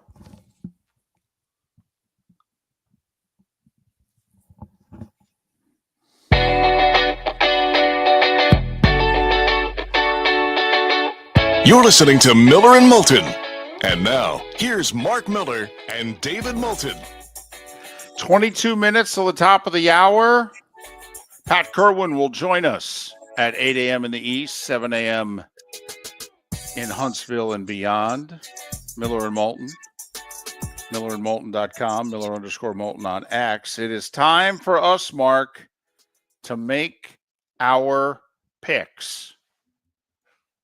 I found it to be very challenging in this sense. I just felt a lot less upsets than I like, but also a lot less upsets than what I know normally happens. And so I'm filling out the bracket thinking, well, this is going to be wrong. No, could be one of those chalky tournaments, and I'm not wrong. But I feel as if I'm off. all right, how do you want to start? Well, let's, top left, South region, Auburn. All right, we all have Auburn winning. I really hemmed and hawed at this game. I did bet Creighton and took the points, but when I initially filled out my bracket, I took the home team in the 8-9 game. I took Louisville. You mean the team that's playing in Lexington, Kentucky? Right. Right. Yeah. So I took Louisville. And I think Louisville gives Auburn a game. In fact, the only upset by seeding that I took in the entire South is I have North Carolina beating Ole Miss. That's my first round upset in that region. Okay. Everything else, I was chalk. I have San Diego beating Michigan. And in fact, I have A&M winning the 4-13 game against Yale because I think that Yale is A&M, only A&M's a little bigger and a little better. I have San Diego going to the Sweet 16. First ever tournament, and you have them winning 2 games. I do. So I've got Auburn, San Diego as the Sweet 16 as the top of that bracket. I am exactly opposite with you on Ole Miss, Carolina. And I not only took Ole Miss in the 6-11 game, I have Ole Miss beating Iowa State and going to the Sweet 16. I nearly picked UNC to win that game as well, but I have a 1, a 2, a 3, and a 5 Making it to the Sweet 16, Michigan will take on Auburn. Auburn and Michigan State will play for the region final. And what a shocker, I have Sparty beating Auburn. For what it's worth, in the 7-10 game, I do have New Mexico beating Marquette. And I think that that'll be the final audition for Richard Pitino to get one of these jobs, whether it's Nova, whether it's West Virginia, whatever the case may be. I also I have Auburn, San Diego, Michigan State, Ole Miss, Auburn, Michigan State. I got to admit, I don't see it. You don't see what, Auburn playing Michigan State that you picked in the region final? I don't see what everybody else sees with Michigan State. I don't see greatness. I don't. I see a very good, solid, limited team. I think the X factor is Richardson. He has emerged as a star this year. Jason's Richardson's son. He's played terrifically. He can score when they need points. They didn't have, to me, a go-to guy to score. They have one now. I have Auburn. All right. Coming out of the region. In the West region, I have a few more upsets, David. You'll be proud of me. I have Oklahoma, the 9, beating Connecticut. I have Drake, the 11, beating the 6 Missouri. As do I. After that, and I have Colorado State beating Memphis, the 5. Colorado State's favored, but it is a 12 seed. So I do have a 9 and 11 and a 12 winning in that region. I have just the 11, Drake. I have Florida playing Maryland. I have Texas Tech playing St. John's. Florida will beat Texas Tech to move to the Final Four.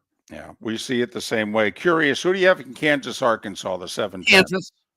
Okay, I took Arkansas. I think we get Pitino Calipari in the second round. So all right. Pretty much the same region. We both have Texas Tech beating St. John's in the Sweet 16, and we both have the Gators emerging from the region. I guess I took a 10-seed Arkansas and an 11-seed Drake winning a game, and I went against the odds and took Memphis over Colorado State. In the East, this is far and away my most pathetic region. I did not take one upset in the first round. I have every higher seed winning. Into the Sweet 16, I have 2 mild upsets. I have Oregon beating Arizona. That's a 5 over a 4. And I have BYU beating Wisconsin. That's a 6 over a 3. But at the end of the day, we're going to get a 1-2 Duke, Alabama with Duke coming out of the East. I have Baylor beating Mississippi State in the 8-9. I went with the 9. I went with VCU over BYU, and I have VCU going to the Sweet 16 as an 11. And I was close because I had whoever won the BYU game beating Wisconsin, and I just went a little more chalky. But like you, I have Duke beating Oregon. I have Bama beating VCU. You have them beating BYU, Duke, Bama, and I'm assuming we both have Duke going to the Final Four. Yes.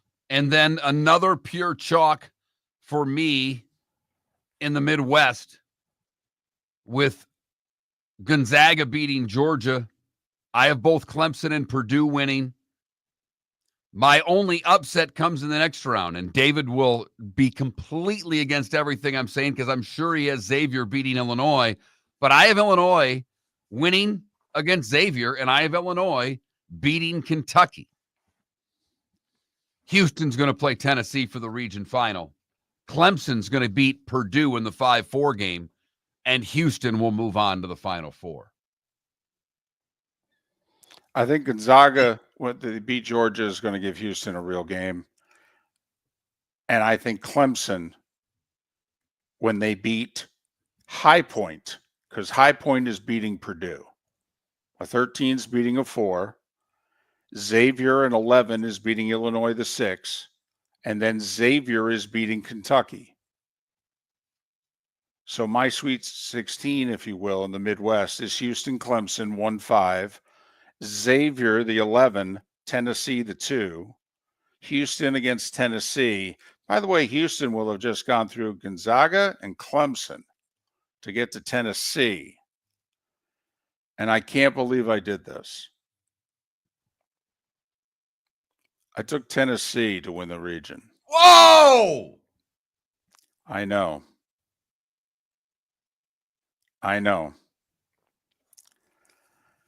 So I have 3 1s and a 2.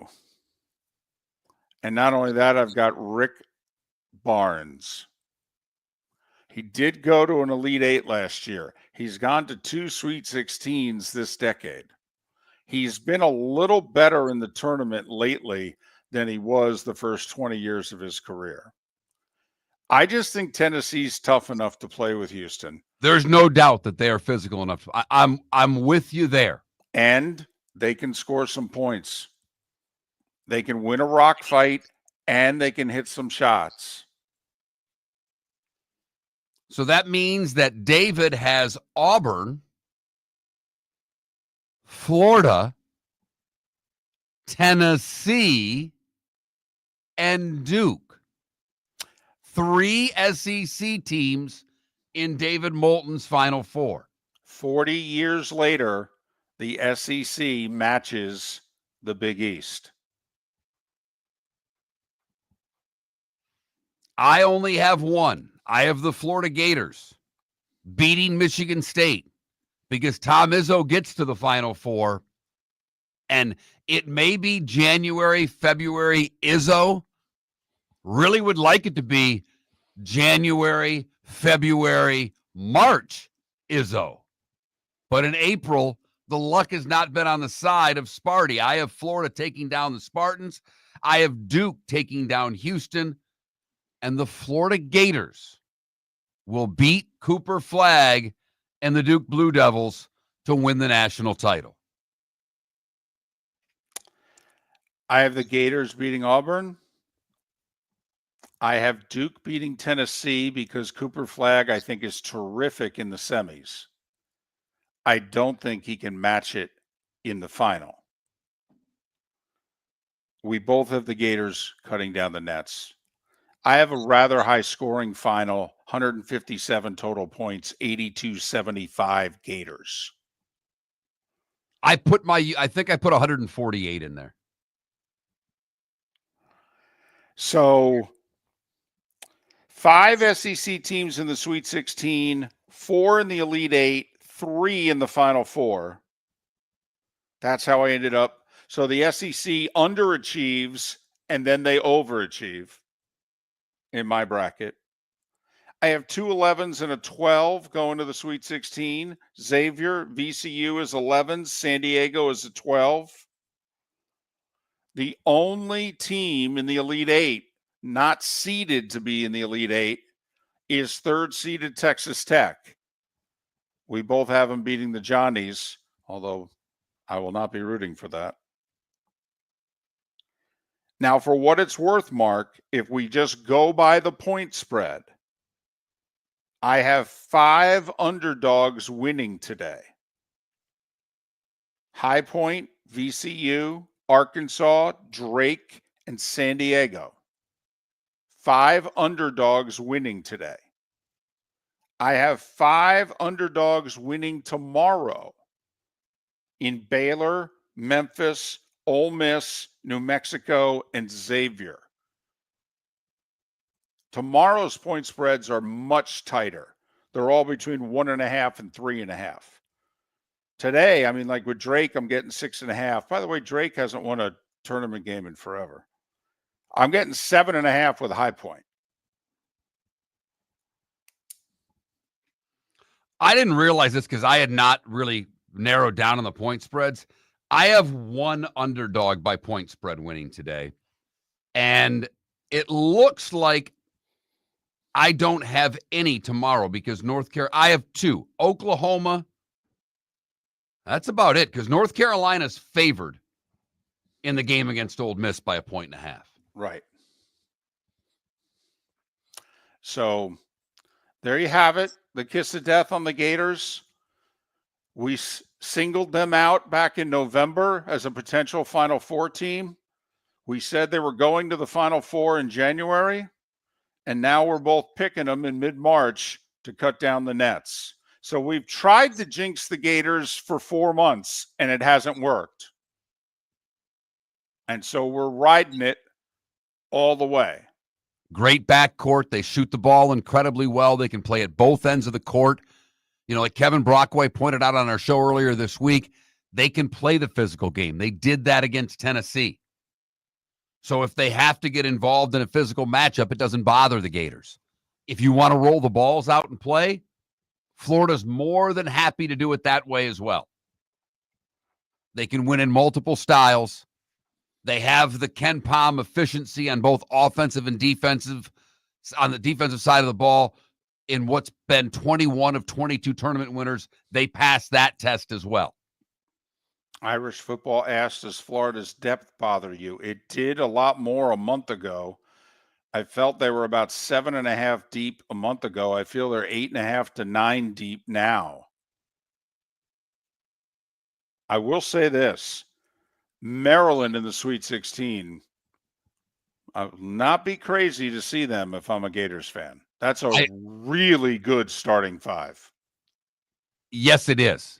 And Maryland found themselves, late January, early February, probably late January, and they have been a much better team the second half of the season than they were the first.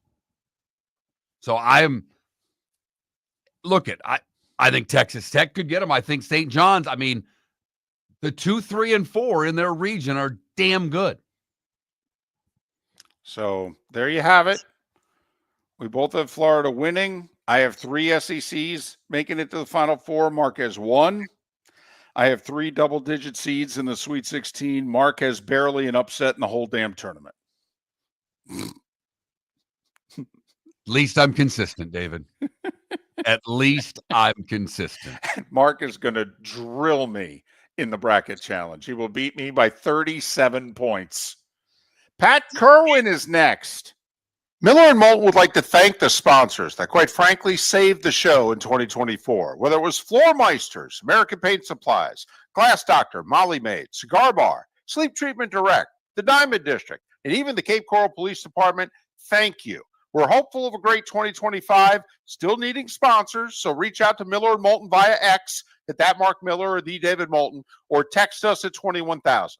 But Miller and Moulton says thank you to our sponsors and to you, our loyal listeners. Do you have a sleep problem but don't want to wear a CPAP mask? This is Mark Miller for Sleep Treatment Direct. The mask wasn't working for me, and I didn't think I had an alternative. I do. We all do. They have such simple alternatives with greater success than the mask. Visit sleeptreatmentdirect.com. That's sleeptreatmentdirect.com. And if you are like me and your CPAP machine isn't working for you, it's time for a change. Call 239-444-1741. That's 239-444-1741. Sleep Treatment Direct. Sleep safe and sound. American Paint Supplies, for nearly 30 years, is your one-stop shop for all your coating needs. If you are a designer, a contractor, a professional painter, or a weekend warrior, American Paint Supplies is the place where experts go to get expert solutions. At 6100 Shirley Street in Naples off of Pine Ridge, American Paint Supplies delivers the best solutions with the best products with the best support. Meet Gene and his team today at American Paint Supplies. Call 239-566-2700. That's 566-2700 or online at AmericanPaintSupplies.net. Basketball's heating up the hardwood. What a great time to stop in at the Floor Meisters and look at their hardwood. A large selection to choose from, including Mirage hardwood flooring. Floor Meisters has a look and style you want. Mirage wood is grown and made in Canada from the finest quality wood flooring you'll find. And while you're in, ask to see the Petite Enfant collection. 5 custom colors made only for the Floor Meisters. So good it has a 35-year warranty. Floor Meisters, 6281 Naples Boulevard, next to Costco, or floormeisters.com. We've got a text message for Dr. Dollar. A few of my friends are taking daily Cialis or Viagra. What are the benefits and how much does it cost? Great question. Cialis, tadalafil, and Viagra, sildenafil are game changer for men who want better performance, stamina, and confidence. They improve blood flow, support long-lasting performance, and help you feel like yourself again. And the best part, at Revitalize Clinic, we make it affordable. Less than $1 per pill. No overpriced prescription, no hassle, just real results, American-made, at the best prices in town. Plus, with early hours starting at 5:30 in the morning, we fit your schedule. Take control of your health today. Call Revitalize Clinic at 239-277-5770. Visit revitalizelounge.com or text Dr. Dollar directly at 239-980-2302. That's 239-980-2302. Get results. Get confidence. Revitalize Clinic, because every man deserves to perform at his best without breaking the bank. Text Dr. Dollar now at 239-980-2302. This is Miller and Moulton.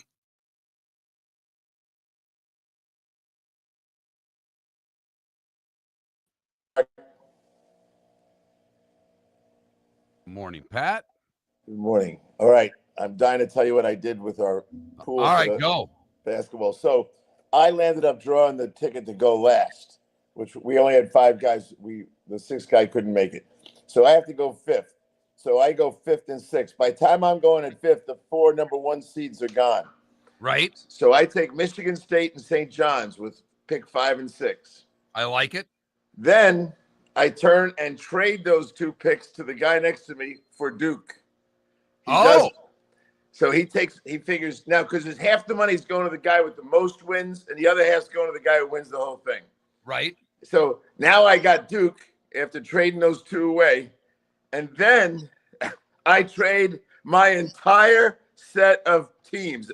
By then I'm down to 10 teams. I take all 10 and trade them for Florida. I have 1 team in the tournament, Florida. All or nothing. Yeah. I figured, I hear you guys talking about Florida. I make the decision. I want Florida. I can't get them picking 5th. I parlay it to Duke. I take Duke plus the other 9 picks I had said, here, you may not win, but you're going to win the most wins because you're going to have 23 teams in the tournament. And he gave me Florida. That is funny. I love that you guys can trade. That's hysterical. Yeah, you only can trade the night of the draft. As soon as everyone gets up and leaves, it's over. You can't trade anymore. So it's now or never.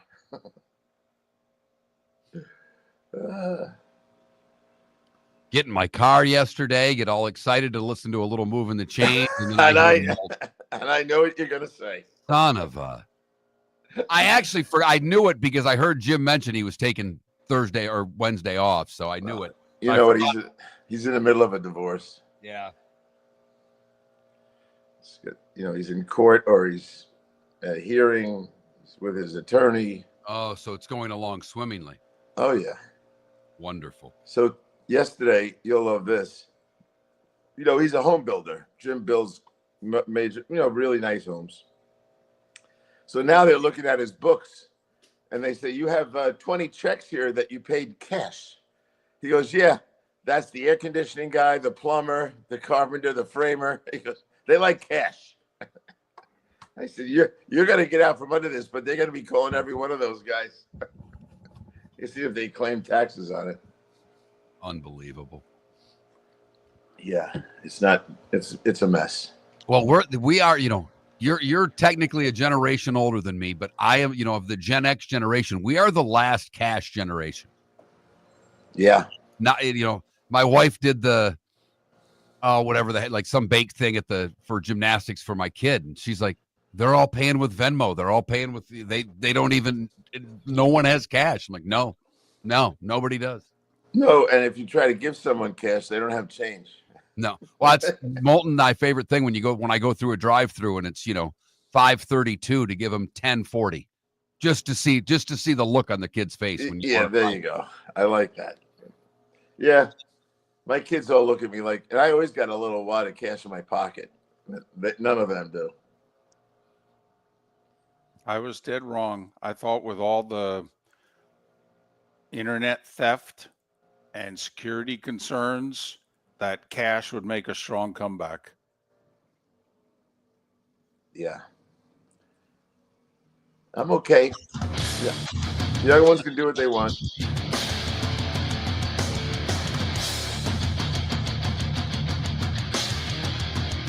You're listening to Miller and Moulton, coming at you from the Floor Meister Studios. Floor Meisters, keeping it real. And now, here's Mark Miller and David Moulton. We are halfway home on this first Thursday of the full field of the NCAA tournament. We will take a break from talking brackets. We will get back. If you just missed our brackets, we will review them coming up in about 35 minutes, and we'll talk the tournament as a whole with Shane McNichol 1 hour from now. But Pat Kirwan joins us. Let's talk some football. NFL Radio's moving the chain, CBS's NFL Today show. Pat joining us, courtesy of Pinchers on the American Paint Supplies Hotline, your one-stop shop for all your coating needs. How you doing, Pat? I'm doing well, fellas. And yeah, the March Madness stuff is exciting and it's fun. So I'm involved as always, enjoying that and getting ready for today. But it'll be the first basketball games I watched all year. So I am completely unqualified to be in this, but I'm happy to be in it. Football-wise, well, hold on. You do know that means you're probably going to win your pool. I mean, you know how that works, right? You know, the people that just do it blindly, you know, end up winning all the office pools. Well, I think there's a chance. I had a very radical draft. I won't bore your listeners with it, but it was, I will say, last year we had a non-attendee have his team pick for him. We nominated Coach Childress to pick for him. The guy wasn't there, and to your point, he won the whole thing. And so my brother decided this year we're not letting anybody pick who's not there. So I like it. Must be present to make your picks. Anything to be made, Pat, with all, I mean, the owners' meetings are coming up here, in a week and a half or so, and all of these rule changes, are there any of them that you think pass the smell test and will get implemented for next season? Yeah, I think the overtime rule makes sense to me. My example, which I discussed with you guys before, was, look, the overtime right now is if you score a touchdown first, the game's over. The other team doesn't go. So I use Cincinnati as my example. Cincinnati goes out for the overtime coin toss, which David doesn't even want. And then they lose it, and they have to put their defense out there first. And the guys march down and score a touchdown. And Burrow and those receivers never go. So a 15-minute overtime, I'm all for it. And I like it as being proposed by Philadelphia. I would hope that gets through. I know the guys who are going to be getting, the game's too long. You know, if I score a field goal and you score a field goal and we play out the 12 minutes or whatever it was then, it's a long game. So I'm all for guaranteeing one possession each. I'd be disappointed. Fixing the kicking balls before the game, come on. Let's just make sure that they're ready. I think that's just common sense, and I hope that happens. Contacting players before in that 2-day dead period, I don't think so. We already know they're contacted all the time. But that was the one I liked the most. All right. I don't think this other one will pass on eliminating the first down for defensive holding or illegal contact. They won't do it because they'll be nervous that there'll be a rash of people just tackling receivers. But I think the penalty is too much, a first down on a 5-yard penalty. All right. There's a couple others which we'll get to also, but to go backwards, like Mark said last hour, he doesn't like the whole concept of a K-ball. Why can't they just kick the damn ball that they're throwing and running with? And I will say, Pat, the kicking has gotten so good, and we know the NFL would like more touchdowns and less field goals. I mean, if they made the field goal a little harder, wouldn't that be in their best interests? Also for returns, Pat, we're getting this ball so these guys can kick it further and more accurately. If we want returns, wouldn't we just put a regular ball in play, or are we way off base here? Well, I think this goes all the way back to, and you guys are old enough to remember, it was started in college and people were using almost fat rugby balls to kick off and stuff. Right. And so that they wanted to stop that. They went completely to the far end direction. And now a K ball, for the listeners, is a kicking ball that comes out of the box, and it's terrible. At least they started letting them warm up the ball the day of the game, in the morning of the game. But I'm all for just giving these guys a chance to kick. I don't want them kicking old footballs. There's no way that we're going to do that. And believe me, the kickers would love to slip an old ball in there to kick. And it's job of the officials to make sure they don't do that. But warming them up the morning of the game, I'm all for look, the quarterbacks get a chance to pick the balls they want to throw. Jim Miller talks about it all the time. He and Brady would spend a Friday going through 30, 40 footballs to pick the 6 or 7 they wanted. And they could feel the difference in the footballs. So I'm all for letting the kickers crack them and get them ready to go. And then, look, our kicker got caught putting the ball in a heater and everything else before kicking a sub 32-degree day. So I'm okay with all that stuff about, they might be more accurate. How about this, Mark? How about we narrow the goalposts? Okay. I've got no problem with that. And let's move the kickoff back another 5-10 yards so we have returns. I mean, these are things, Pat, that you and I and David have talked about for 2-3 years that could be done on a bar nap inside of 5 minutes, and they just don't operate that way. No, and I say this almost sarcastically, but proposals by clubs have a hard time getting through. Proposals by the competition committee seem to always get through. I hope the Philadelphia won in overtime. You guys didn't comment on that, but are you in favor of at least guaranteeing a possession each and a 15-minute overtime? I wanted to take you to that because I do think some historical perspective needs to be brought in. The NFL 10, 15 years ago was hell-bent on we got to keep the games in the television window. And so that's why they shortened overtime from 15 minutes to 10. And it's why they don't have a problem with, hey, first play overtime, throw a bomb for a touchdown. Great, we're done. Let's put the next game on. But Pat, the NFL has grown since then. The NFL TV audience is not leaving at any point in time. There's no one associated with the NFL now complaining about length of games. If you're the NFL, isn't now the time to add the 5 minutes back to overtime? Isn't now the time to incorporate the playoff overtime rule into the regular season? Because it doesn't matter when you start and when you finish. Okay, we're all sitting there like bulldogs foaming at the mouth. Yeah, I agree with that. And I said this to higher up at the league office, and I said, you're missing one of the great TV moments, because if you use just my example of the Bengals, and now Burrow has to come out on the field, the other team's already scored a touchdown. We all know he's got to go for it on every down. That is great television, the final drive, if you will, to score a touchdown. And I just don't get why they missed the opportunity for that level of television entertainment. Never mind the strategy.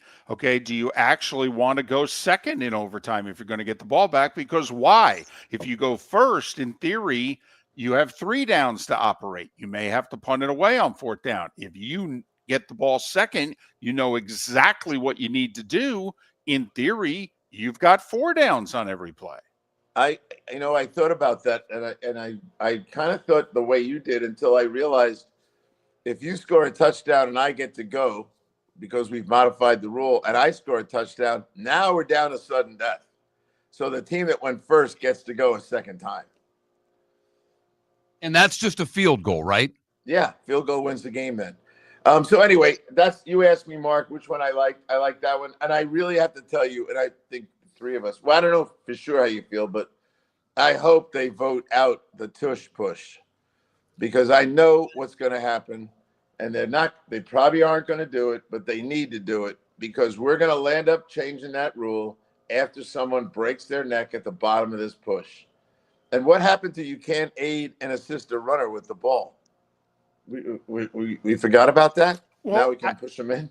I have to admit, the very first time I saw it, I thought to myself, wait a minute, isn't this illegal? If you can't grab the runner and throw him forward, okay, I mean, it's not the same thing, but it's really close to get two guys who weigh 500 to 600 pounds behind him to push him. They're not grabbing him, but they're pushing him. I mean, it's really close. Yeah, and that part is not the dangerous part. The dangerous part is the guys who dive down on the ground and try to, worm their way in to wedge this spot. And I promise you, and I've said this to you guys before, they like to call it a scrum play like rugby, but in rugby, on the scrum, if the scrum collapses, which means everyone collapses down like we intentionally do, they blow the whistle immediately and stop the scrum because they've had so many broken necks with that happening. So I don't know why we're tempting fate with that. We don't need the play. And I think I heard you say it, David. This is not really a football play. It's not. It's not. Well, here's my only question to both of you, actually, and more for you, Pat. If they ban the tush push, they are then also banning at the end of a running play when two linemen start pushing that runner down the field. That's banned also then if they ban the tush push, right? Yeah, because I think you're banning it because you're assisting the runner. Right. And if you just stay to the simple language, you cannot assist the runner. Then you ban everything. And we're doing more and more of that assist stuff in the middle of the field. Yes, we are. And what are we what's the running back coach telling the runner? Stay up so we can get two behind you to push you. Guess what happens when you stay up? Here comes the second tackler, who's the force to fumble guy. And so I just think we're asking for medical problems. And aren't we the league that claims safety, health and safety? Well, with all due respect, that's harsh, and we all know. I mean, Pat, when the NFL says player safety, most of us scoff the way when the NCAA says student athlete. I mean, we just do. Come on. I mean, do we really think the NFL gives a damn about player safety? Well, while we're adding the list of things that we know aren't true, how about the you can't talk to free agents before the start of free agency? Right. Right. I thought you meant last year's free agency. That's why I'm talking to him now. There's still a rule change or two we didn't get to, and we will on the other side with Pat Kirwan. There were a couple of interesting decisions made. One was a signing, one was not a signing. We will ask Pat Kirwan about that on the other side as well. If you missed our brackets, we'll recap them quickly in about 25 minutes time. Shane McNichol to go through today's college basketball action coming up in our bonus hour. Miller and Moulton, Pat Kirwan joining us courtesy of Pinchers. Tampa to Key West, all points in between. Pinchers, where you can't fake fresh. Pat and all our guests joining us on the American Paint Supplies Hotline, your one-stop shop for all your coating needs. For over 50 years, the Nolan family has been dedicated to protecting local families. Nolan Family Insurance is a second-generation independent agency that specializes in home, flood, auto, and boat insurance. They take the time needed to explain your coverage options and answer your questions so you can make an informed decision that's right for you. If you're looking for an agency that treats you like family, call 941-639-1122 or go to NolanAgency.com. That's 941-639-1122 or NolanAgency.com. Basketball's heating up the hardwood. What a great time to stop in at the Floor Meisters and look at their hardwood. A large selection to choose from, including Mirage hardwood flooring. Floor Meisters has a look and style you want. Mirage wood is grown and made in Canada from the finest quality wood flooring you'll find. And while you're in, ask to see the Petite Enfant collection. 5 custom colors made only for the Floor Meisters. So good it has a 35-year warranty. Floor Meisters, 6281 Naples Boulevard, next to Costco, or floormeisters.com. American Paint Supplies, for nearly 30 years, is your one-stop shop for all your coating needs. If you are a designer, a contractor, a professional painter, or a weekend warrior, American Paint Supplies is the place where experts go to get expert solutions. At 6100 Shirley Street in Naples off of Pine Ridge, American Paint Supplies delivers the best solutions with the best products with the best support. Meet Gene and his team today at American Paint Supplies. Call 239-566-2700. That's 566-2700 or online at AmericanPaintSupplies.net.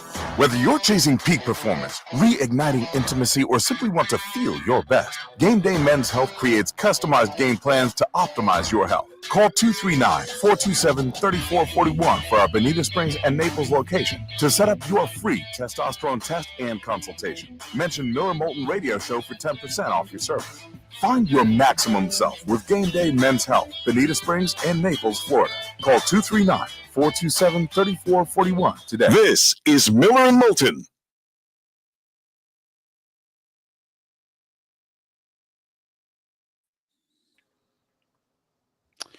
Empire, I know you're a Philly sports fan, so you think everybody's out to get you guys. This is the 817th effing time that I've said this. I don't care if the Giants invented it. I hate the play.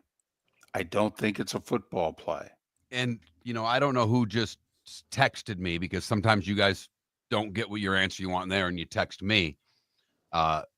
It's an original football play. I'd argue, no, it's not. It was illegal. Until what, 2005, Pat? Yeah. So, and it's not the same as the quarterback sneak, Empire. The quarterback sneak is very much like a fullback dive. It's a running play with a ball carrier who's trying to find a seam to gain a yard. Okay, it's not the tush push. Here's one, too, about that. Tom Brady was a tremendously successful quarterback sneak quarterback, and he never got any assistance, and he's not exactly a power runner.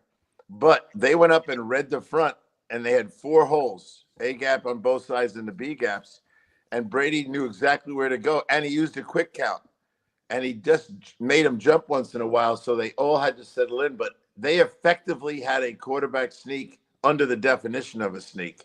So it's attainable. Drew Brees always went over the top. So I've seen successful sneak plays.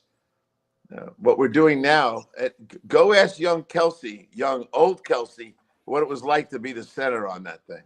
He hates it. He said it on Monday Night Football. I was around him when he said it off of Monday Night Football. He said we were really good at it. I hated it.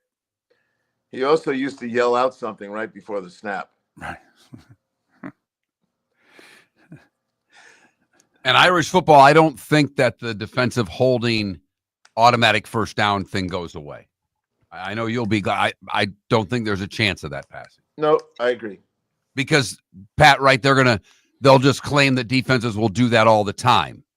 Yeah, that's why they don't, on pass interference, they don't have 2 levels of it. Like, in my mind, if you're just hand-barring each other and you decide it was the impetus of the defense, okay, you can make that a freaking 15-yard penalty. But if you tackle the guy, then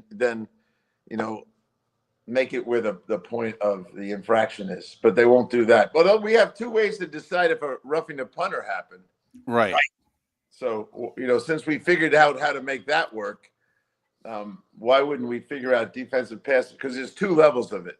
Tackling the guy blatantly to prevent a touchdown, and then the hand bar where we're banging each other around.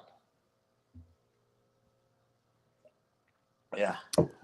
And what's interesting, Empire, is that the Packers proposed eliminating the tush push, and the Packers were actually more successful on 4th and 1 and 3rd and 1 last year than Philadelphia was. Yeah, that's all you need to know. They don't even really want to do it. But, I'm just against it, Empire, because I don't think it's a football play. I thought we weren't allowed to aid and assist the runner. Right. That's what I thought. So, and I would prefer if we went back to not aiding the runner. That's all. Yep. Because I hate when the defensive guy is trying to hold it. Because also the defensive guy can't slam, the guy to the ground because he'll get 15 yards now because the league's gotten so soft. So he's holding up a guy and holding on for dear life. And then the offensive lineman gets a 10-yard head start and gets to plow and move him 3 yards forward. Pat, I was going to ask you that we ran out of time. That's my only question with this. When you said, because if they just tackled the guy, this wouldn't be an issue on the not on the tush push plays. But our defense is now more, is it just because we have bad tackling, or are D coordinators telling you to the first guy stand him up so the next guy can strip it?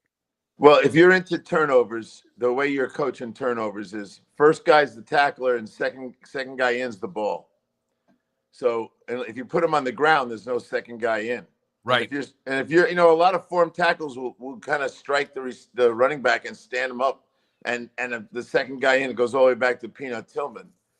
I mean, they knew Peanut was coming, so they wanted to hold that guy up, and Peanut would punch it out. But the worst thing happens when we see this, when the first tackler goes for the ball, and now the guy just runs for a touchdown. Welcome back to Miller and Moulton. Text the guys what's in your mind at 21,000. That's 21000. And now, here's David Moulton. Our remaining moments with Pat Kirwan joining us a day earlier than he normally does. And then we'll recap our brackets and talk brackets with Shane McNichol at the top of the hour. Miller and Moulton. Pat Kirwan brought to us courtesy of Pinchers, Tampa to Key West, all points in between. Pinchers, where you can't fake fresh. And Pat and all our guests joining us on the American Paint Supplies Hotline. All right, Pat. We've talked a lot about the rules and the proposed rule changes, but obviously free agency is going on. It's more one-year deals. How many are we up to at this point? About 250 of significant one-year deals, and we've got plenty of players left. We'll get to over 300, which why do I keep in track of that? You guys know why, because they're all going to be free agents again next year. And I also think more than 90% of the guys who signed a one-year deal are now in the one-year deal cycle for the rest of their career. Not many guys break out of that. Once you agree to those things, and you probably have no choice because that's all you're getting offered, it's a sign of where your career is going. And I know why the agents would hate it and why they do, but we're going to have 300 of them. And look, 250 veterans will lose their jobs to rookies that get drafted. We all know that. And some of them will be these guys, but I feel bad for them. 45 guys signed one-year deals before free agency started. That on that Monday it wasn't legal till Wednesday, but they all committed to them. No, it's kind of a shame, but the league controls the power now, and they have the ability to keep replenishing the rosters with cheap players when they need them. He's an average, and on his best day, above average left tackle, Cam Robinson. But he was signed by the Texans yesterday. 1 year, $12 million. He can earn another $2+ million in incentives and bonuses. He's 30 in October. It's a very interesting signing because it also makes you look at other teams and what they have and haven't done and wonder, oh, why didn't you sign Cam Robinson? Yeah, well, I think you're suggesting Kansas City, which would be my opinion of that. Cam was out there in the world we're in now for a long period of time, almost 10 days in free agency. And the situation in Kansas City calls for a real tackle, which he is. And they could have taken the kid they took from San Francisco and made him the right tackle and said goodbye to Juwan Taylor. But they're not in very good shape up front when you have that quarterback and you're not going to be able to protect him. He's getting older. He's not old yet, but don't get him banged around. What I think is going to happen to them is all those close games, David and Mark, we talked about this. They won all those close games, but when your offensive line's starting to look like theirs and no Joe Tooney at left guard, what's going to happen is they're going to get sacked in one or two or more games at the end of these fourth quarter drives and lose these games. I think that's coming for them and narrowing the margin between them and the rest of their division. I still will probably pick them to win it, but you talk about an odd contract. Here's one for you. The deals that Garrett and Crosby got, $35 million and $40 million. I know that those two deals are going to affect T.J. Watt, Zach Allen, Micah Parsons, and until yesterday, Danielle Hunter. But Hunter takes a 1-year extension. I mean, again, there's Houston. They know that those new deals for those guys that rush the passer, and Hunter's still a very good pass rusher, are going to be affected by Garrett and Crosby. And they were smart enough to jump in and convince Hunter to take a 1-year extension.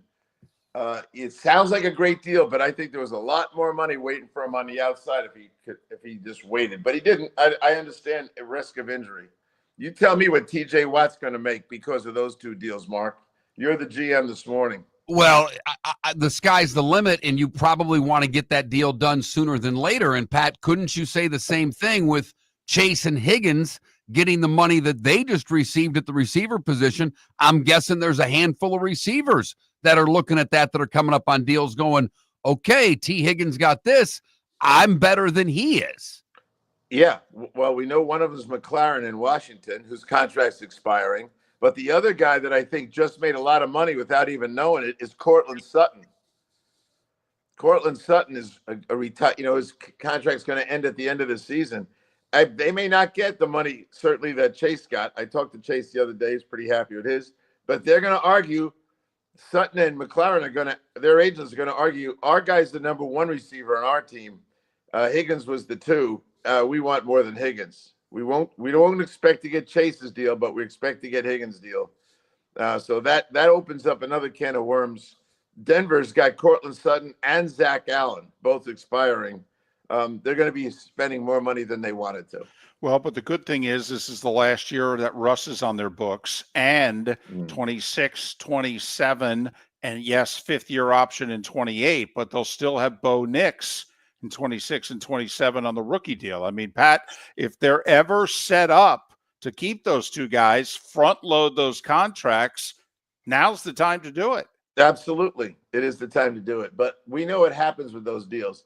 The second year and never past the third year is where the paragraph 5 explodes. They'll have a $1 million salary, a $2 million salary, then all of a sudden it'll be $47 million. And that might time up with the Bo Nix contract. But yeah, do it now. You tell me what Joe Tooney's going to get after Will Fries gets 5 for 87. What is Joe Tooney going to get? That's why he's not a Chief anymore. What the heck is he going to get paid? Will it matter that TJ Watt's 31 this year? That when he hits free agency at the end of this year, he'll be a 31-year-old edge rusher, arguably the best in the sport, but he'll be 31 who turns 32 in the second month of the 2026 season. I don't think it'll matter. Mark knows a lot about Pittsburgh. He's the face of the organization. And the place would go ballistic if they lost him and let him walk out in free agency or traded him because they couldn't sign him. And I will remind everyone that Hendrickson just led the league in sacks as a 31-year-old. So that's why they're not paying him in Cincinnati. But this is not the Bengals. This is the Steelers. If I'm his agent, I'm asking for $41 million a year because I believe I'm better than Myles Garrett, and I've been the MVP twice. And none of it matters in Cleveland or Pittsburgh unless they find someone who can play underneath center. Pay these guys all you want. Neither team has a quarterback, so I'm not sure how much it matters. It probably doesn't matter, but do you think the Steelers are going to let TJ Watt go? Never. Yep. Now, your thoughts, by the way, did the Vikings make a mistake in how they've handled their quarterback room this offseason? They let Darnold go without tagging him. They didn't apparently offer him the same deal that Seattle did, which seems pretty affordable. And now they decided not to have JJ back up Aaron for a year. If you're the Vikings, are you happy with their quarterback decision-making this offseason? No, because I have no idea if JJ can play. I have no idea if he's going to be healthy enough to start the season. And we know with a division with Green Bay and Detroit, one loss could be the difference between a wild card and no playoffs. What if he doesn't play for September? Now, here's the question, though, to you, David, on that one. Once I saw the Seattle contract and they got Darnold for $33 million a year, I got to ask you, why didn't Minnesota offer that deal? Why didn't Pittsburgh or the Giants offer that deal? Well, Mark was right on this one. I thought that Darnold would at least get the tag of $41 million, Right. 3-year deal. And Mark was the one saying, no, I think this is the contract he's going to get. And if Mark was the GM of one of those other teams, Pat, he would have signed Darnold. Yeah. And I'll be with Mark to follow up on a question, Mark. For the deal he signed, what's the excuse Minnesota, Pittsburgh, and the Giants have offered why they didn't do it?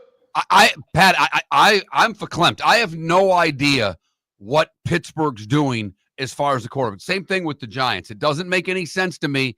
They need quarterbacks. Joe Flacco is going to end up starting for one of these teams at the rate this is going right now because we're running out of guys. And unfortunately, Pat, we're running out of time. He's Pat Kirwan. NFL Radio's moving the chain. CBS Sports, the NFL Today show, every day during the season, and he joins us twice a week, courtesy of Pinchers. Pinchers, where you cannot fake fresh.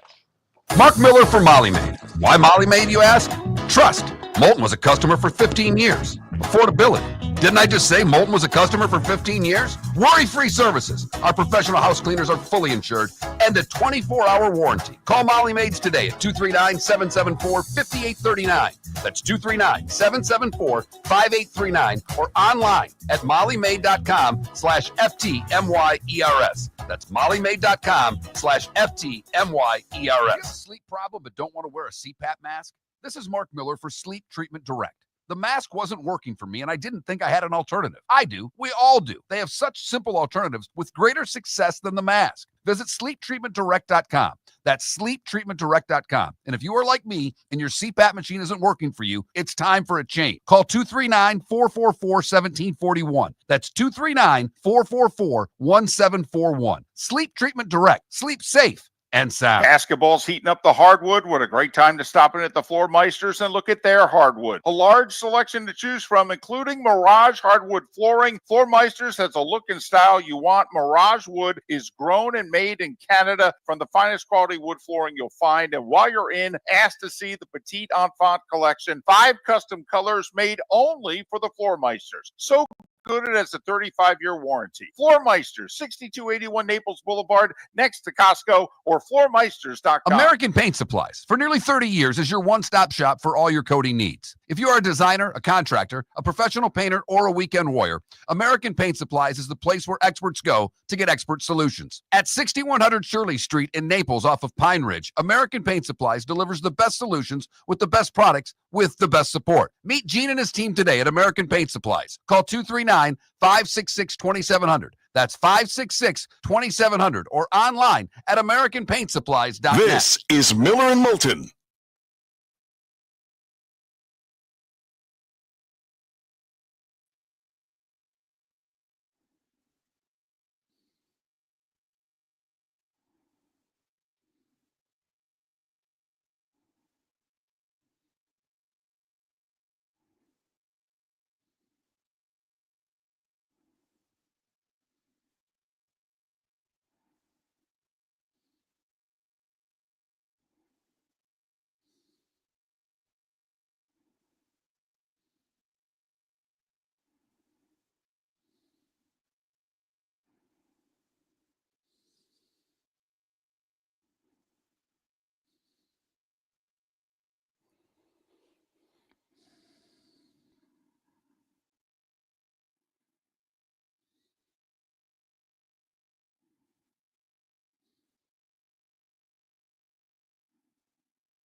I swear to God, I'm allergic to this condo.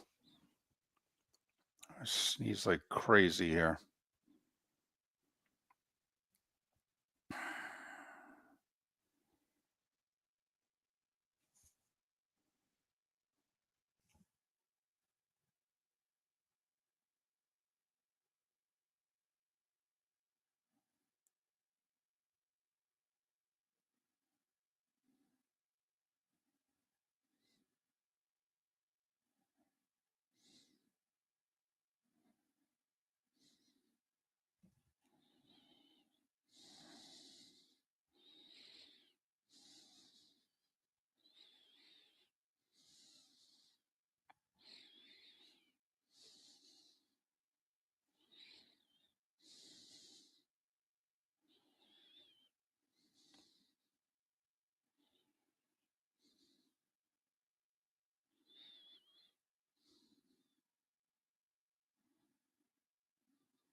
Welcome back to Miller and Moulton. Text the guys what's in your mind at 21,000.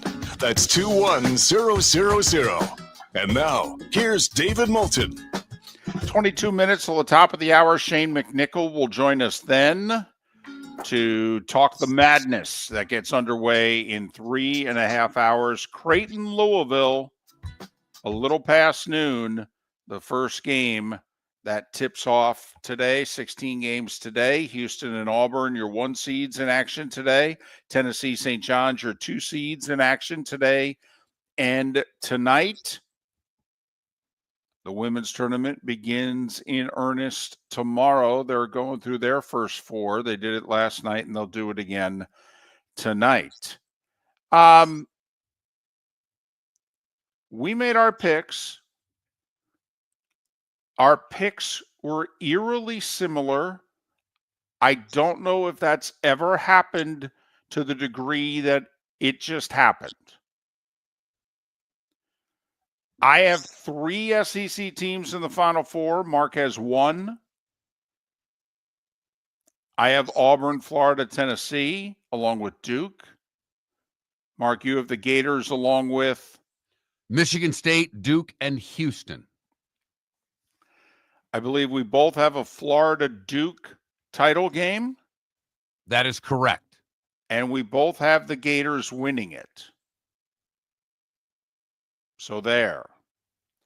Mark has very few upsets today through Sunday.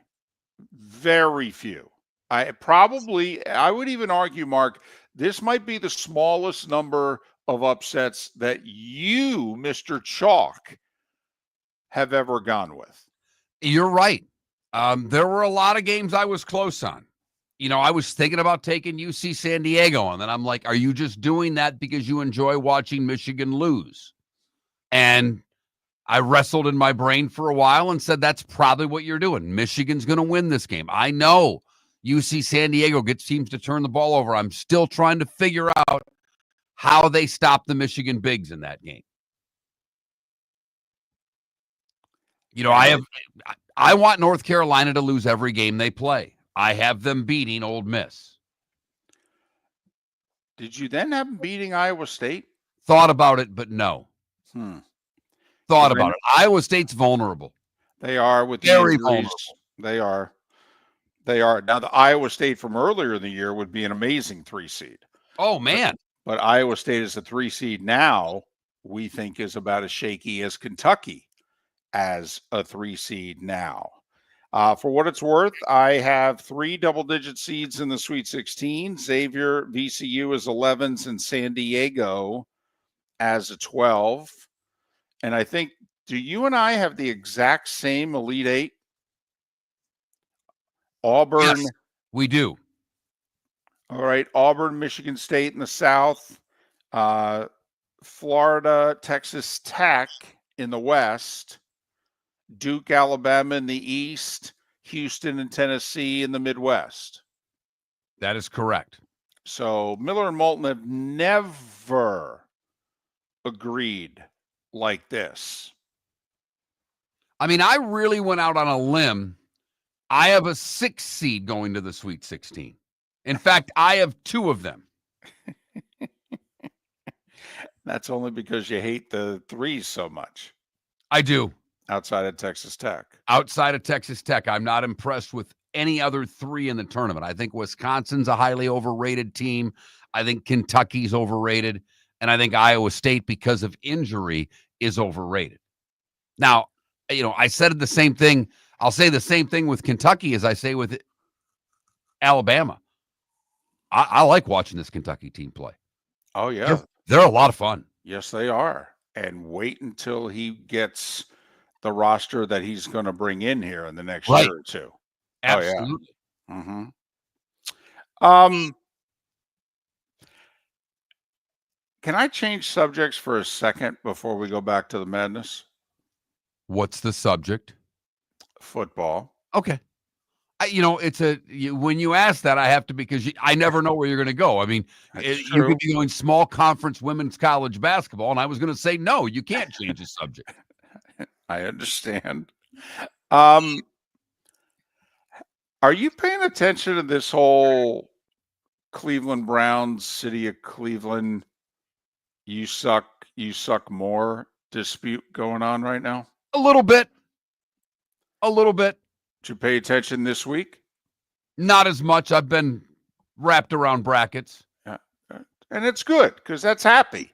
That's hopeful. That's joy, the brackets. So the Browns lease expires right around the time of the Rays lease, by the way. I think the Browns are done at the end of 2028. City of Cleveland wants them to stay downtown. They're willing to put a bunch of money into refurbishing what they have, blah, blah, blah. The Browns are like, we have no interest in staying there a day longer than we have to. We bought this land that's like 13 miles outside of the city, and we're going to build a $2 billion domed stadium entertainment complex. And we're going to bring Final Fours and national championship, Big Ten title games. No, not interested. And by the way, we're going to pay for it ourselves. That's what they're claiming. And in Cleveland, they've got the Modell rule. I think it's actually in the state of Ohio. It's the Modell rule. The Modell law. Right. I mean, I'm not. Right. One of the times I think you have to be specific. Yes. It's a law. Right. And I believe it was enforced a half a dozen years ago to keep the MLS team from leaving successfully. And it basically says if you want to move outside of a city, you got to offer the city a chance to buy the team. You just can't get up and leave us like Art did back in the mid-90s. And Haslam and the Browns are like, we're not leaving you. We're going to the suburbs. It doesn't apply. And the city of Cleveland is like, oh, it definitely applies. And this to me is remarkable. This would be like if the Bears were insisting on going to, Arlington Heights, where they bought the land and it's 30 minutes away from Soldier Field. I mean, that's what the Browns are doing right now, Mark. They're insisting. They're like, we're not interested in your plans at all. We're not asking for your money either. Okay, we're going to do our own thing. And when somebody brought up, well, in order for you to do that, you're going to raise prices, to an upteenth level. And the Browns haven't denied it. Browns have said, well, we haven't released our prices yet, but it's our $2 billion. We're going to get it back. And they've both sued one another. Right. I mean, that's the other part of this. The city of Cleveland sued the Browns in January. Correct. The Modell law. Right. The Browns sued Cleveland preemptively in a federal lawsuit in October, arguing that the Modell law is unconstitutional. It's important, much like the Florida State Clemson ACC case, how all of these suits are filed. Mm-hmm. Because the city of Cleveland obviously filed their suit in Cuyahoga County. The Browns filed their lawsuit in federal court. Right. So they're all trying to play some sort of legal home field advantage here. But the current stadium lease runs through 2028. I mean, how much longer till Gildell gets involved and goes, Jim, meaning Haslam, where are you guys going to play in 2029? Well, we're going to play in the stadium we're building in the suburbs. Jim, you and I both know this is going to be tied up in court for a while. You ain't breaking ground anytime soon. All right. where are you playing in 2029? And when he goes, well, I'm not playing in that stadium. And Goodell's going to say, yeah, I don't know if you've been paying attention to this whole Tampa Bay Rays thing. We're not going to let you play in the NFL equivalent of Steinbrenner Field, okay? Now, Haslam says he's paying for $2 billion of the $2.4 billion necessary for the Dome Stadium. Right. The city is offering $461 million towards a $1.2 billion renovation Of the current stadium. but no dome. Right. They're saying we ain't giving you a dime for that thing. And Haslam's like, well, it benefits you. I'll take your 461, thank you, and I'll pay the rest. And the city's pulling a Jim Calhoun going, no, not a dime. Not a dime. Now, I've not been to Cleveland in forever. I remember when, what is it, Progressive Field now, where the Guardians play? I think so. When the Jake was first built. Right. What that did to help that area. Oh, yeah. Huge. 94, I believe it was. I don't know if revitalizing the stadium, the football stadium downtown, would help that as well. Would revitalize that area. I'm not a big fan of teams moving out to the suburbs. Okay. I'd prefer that they play downtown. I'll just, the Lions at the Silverdome was so far away from Detroit. Ford Field, right next to Comerica. You're not that far from Little Caesars Arena. It has really helped that area. And I'm influenced by growing up in North Central Jersey, in which, even though I actually attended in my very early years on Earth a Giants game or two in the original Yankee Stadium before it was even refurbished in the mid-'70s. But, obviously the Giants and then the Jets moved to the Jersey suburbs. And we fans were fine with it. And I don't just mean we fans in Jersey. I mean, the New York fans were fine with it too. After some early bitching, trust me, they were fine with it. But I think the other side of this is, if you really think about it, these owners want one thing for these northern teams. They want dome stadiums that they can have more than 10 games a year at. They want to be able to maximize their revenue, Final Fours, concerts, whatever the case may be. Well, and what Haslam's trying to argue here is, hey, I'll bring a Super Bowl to Northeast Ohio. You build a new stadium, the NFL gives you a Super Bowl. I'll bring a Super Bowl to Northeast Ohio. What part of that are you guys having a problem with? Although, to me, it shouldn't be a virtual guarantee because you put a stadium somewhere that you get a Super Bowl. Cleveland's not a Super Bowl city. It's not. I don't disagree, but once they gave Jacksonville one. Yeah, well, that was a mistake. Sometimes you got to raise your hand and say, we made a mistake. We Now, don't have to ever do that again. Now, it has to be a domed stadium. I mean, the only, they got lucky. Buffalo's not getting a Super Bowl. No, Buffalo's not getting a Super Bowl because it's not a domed stadium. Would have been interesting if they would have built a dome in Buffalo if they would have gotten one. I don't know if they would have, David. Yeah, I don't know if hotel-wise they meet the qualifications. Correct. Would be interesting if Cleveland does.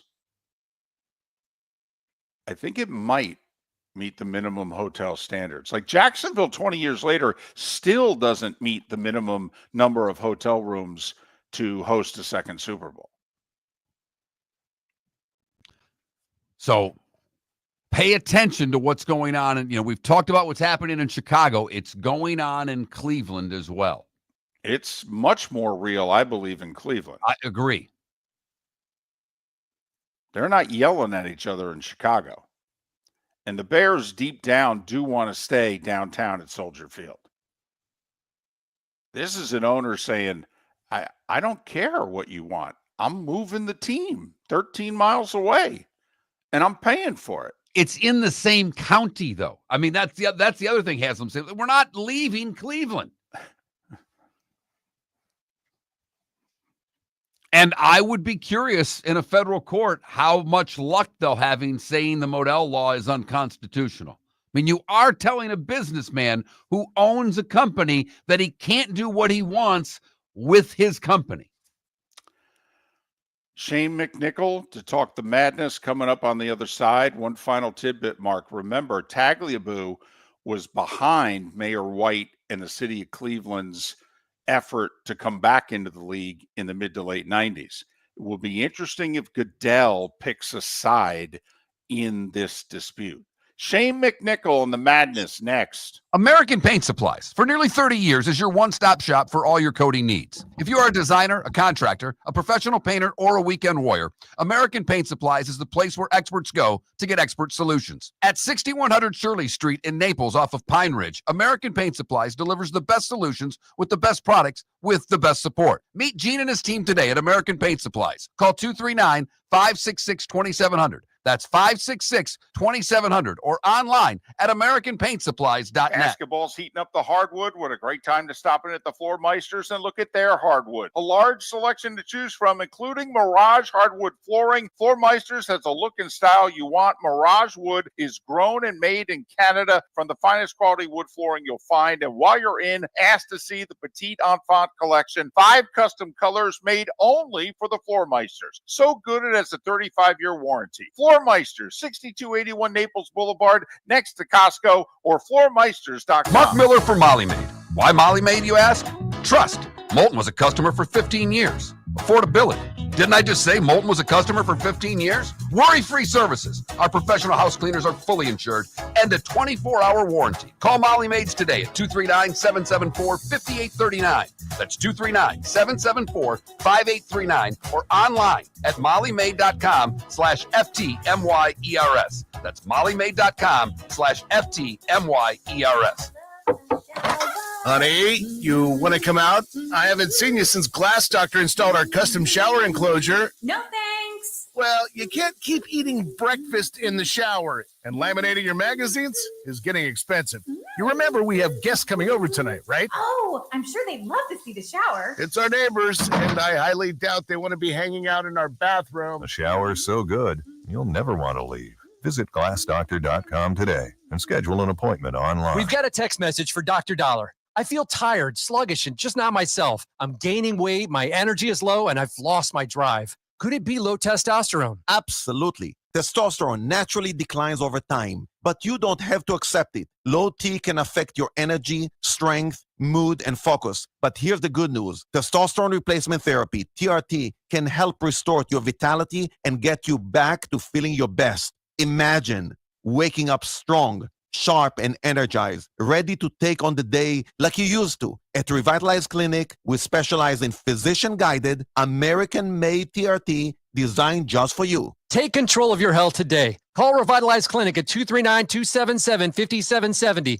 Visit revitalizelounge.com or text Dr. Dollar directly at 239-980-2302. Feel like yourself again. Testosterone replacement therapy, because your best years aren't behind you, they're just getting started. Text Dr. Dollar now at 239-980-2302. This is Miller and Moulton.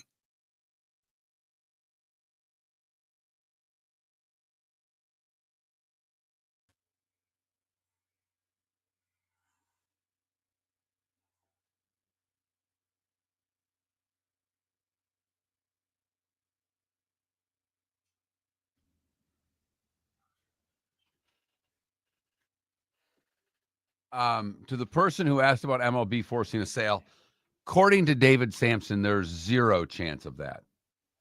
You'd have to get 24 owners to agree to kick him out, and he's done nothing ethically, morally wrong that you're going to kick him out. It would put a terrible precedent on the other owners in the league, if you know what I mean.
I got to get our guest on the show. Son of a biscuit.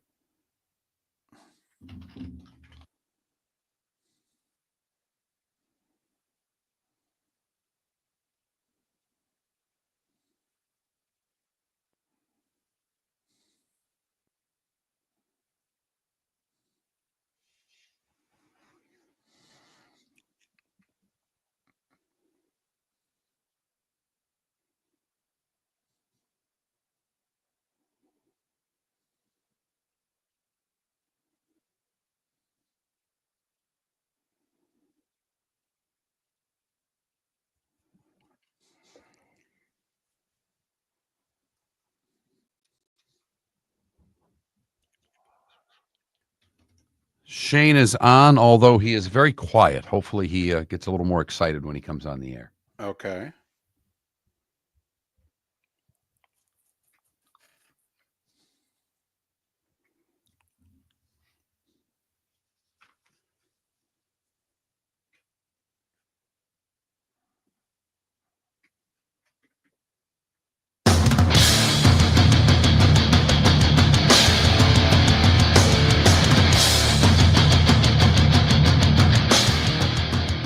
You're listening to Miller and Moulton, coming at you from the Floormeister Studios. Floormeisters, keeping it real. And now, here's Mark Miller and David Moulton. It is the bonus hour of Miller and Moulton on this great sports day in America, the first day of the full field NCAA tournament. Let's talk more brackets, shall we? Shane McNichol, he covers college hoops, palestraback.com, Action Network, ESPN. Follow him on X, on the Shane Train. On the Shane Train. Shane, it's David and Mark. Good morning. How are you? Great, excited for basketball today. Absolutely. We, the two guys you're talking to, have just filled out the chalkiest bracket that we have ever filled out. How your gut feeling 3 hours before this starts about this bracket? Yeah, I think that's natural. Right around this time, I know CBS Sports' Matt Norlander called this the Goldilocks zone, where the first four is over and we have the pure 64-team bracket now, and it's all anticipation. I think the natural inclination is to lean towards those teams, those chalk teams at the top. But obviously, every year we have those Cinderellas, whether they be the double-digit seeds. This year, I'm particularly interested in a lot of those 8-9 games, especially Louisville, UConn, and Gonzaga are all really strong 8 seeds. If they can all win today or tomorrow, I think all of the 1 seeds that they play in the next round, although very, very good teams, have a bigger challenge on their hands than the normal 1 seed would have in the first weekend. And, you know, it's funny. We're with you on that because we look at Duke, and you didn't mention Mississippi State and Baylor, and with good reason. It certainly looks that Duke's draw in the East is the easiest to for sure get to the Elite Eight, but I don't see them being challenged a whole lot unless Alabama really plays a particularly good game against them. Do you believe that Duke got the easiest draw to the Final Four? I think so. I think a little bit of that depends, obviously, on Cooper Flagg's injury. I would not expect him to play in the first round, or if he does, to be on a minutes restriction and really just trying to get his win back. I did not mention Mississippi State or Baylor as a potential threat. Baylor's an interesting team. I mean, 19 and 14 on the season, but they're so experienced with a championship-winning head coach. I mean, they have Jeremy Roach, who played 4 full years at Duke. They have Norchad Omier, who went to the Final Four with Miami. They almost feel a little bit like an NBA team who has, you know, the superstars, like when the Lakers are the 7 or 8 seed with LeBron here. And everyone's kind of talking themselves into, well, maybe they can just turn it on. Maybe that Baylor team has something extra that I don't know about. And then that next layer where you have Oregon and Arizona, part of me thinks either one of them could give Duke a game, and I think maybe a lot of us have that East Coast bias going on where Oregon has had a great season. I just don't know that they've had a signature moment or any reason for anyone to watch one of their games that airs after 10 p.m. here on the East Coast to really tune in and think, well, that's the team that can beat Duke. Maybe that's their signature moment in the Sweet 16. We'll say Dana Altman is a terrific tournament coach. Shane McNichol, All right, palestraback.com, along with the Action Network and ESPN. Follow him on X on the Shane Train. Well, in recent years, the 12, 13, 14, and 15 seeds have won a ton of games. And of course, we all know we've had two 16s win in the last 8 years. When you look at the 12 plus seeds, do you see a lot of upsets? I think probably about average, which is certainly probably 3 or 4 of those teams win, maybe 2 or 3 of them. My personal favorite from that group is Yale. I think they are an excellent basketball team. They went into this year not expected to win the Ivy League. Princeton was really supposed to be the class of the league, but Yale went out and went 13-1 in Ivy League play. They played a game earlier this year at Mackey Arena against Purdue. They only lost by 8 and didn't shoot particularly well. They now face a Texas A&M team that is eerily similar to the Baylor team that Yale upset. That was a long time ago, 2016. Obviously, none of the same players, but the same coaching staff. And that Baylor team and this Texas A&M team were both mediocre offensive teams who really survived on that side of the floor with offensive rebounds. And it became like a viral thing back in 2016. The Baylor players trying to explain how Yale out-rebounded them. I certainly think that's possible again today. Yale's a top 25 defensive rebounding team in the country. I think they can hang with Texas A&M and even beat them. And then from there, I think there's a path for them to rematch against the Auburn team that they beat last year in the NCAA tournament in the Sweet 16. Beyond that, obviously there are reasons to be excited about a lot of the other 12, 13, 14. I think a lot of people are looking at that McNichol team potentially against Clemson. You know, last year McNichol was kind of outclassed by Gonzaga, but Clemson plays a little slower, maybe doesn't have as many spectacular athletes as Gonzaga, even as crazy as that saying, an ACC team versus a mid-major. You do have to wonder, Will Wade, already the news is out that he's headed to NC State as soon as this run ends. Is that are they playing for him? Is it a distraction? That certainly fits in your mind as well. You brought up, one of those 3-14s. When I look at the 11 seeds and I'm trying to figure out who to take, I like a lot of these 11s. Illinois is vulnerable because they're a Jekyll and Hyde team. Drake and Missouri is an interesting game. Obviously, UNC Old Miss is an interesting game, and even VCU. When you look at the 6-11s, do you see many 11s advancing? Yeah, VCU is a team that if that game was being played, in a computer somewhere or in a perfect world, I would like their chances. I'm a little spooked by the fact that VCU has to travel after playing the Atlantic 10 championship all the way until Sunday. Now they have to fly to Denver, play at altitude against the BYU team that lives at altitude. I think that's a little bit of a weird setup. Now, BYU is so 3-point dependent that if they have a cold shooting night, VCU certainly has a chance. But I'm just a little bit worried about VCU's legs in that game. Drake is the team that I would point to. I mean, 30-3 this season. The Missouri Valley Conference is not the dregs of Division I. There's a lot of good basketball being played there. And I think that for people who aren't aware of the Drake story, they lost their head coach, Darian DeVries, last year. He went to West Virginia. He's now already headed to Indiana.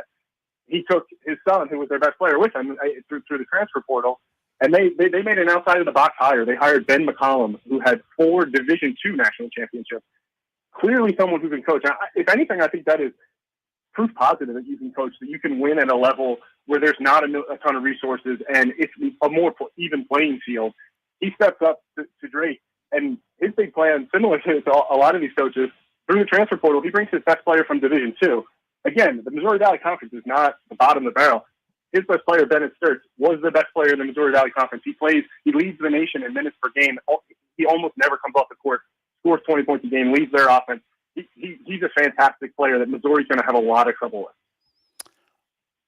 Was the SEC overhyped? And when you did your brackets, did you end up with a whole lot of SEC at the end of it? It's interesting. It feels like we're either going to have, 8 SEC teams in the Sweet 16, or the big story by the end of this weekend is, oh my God, was something inflated about the numbers? Something went wrong.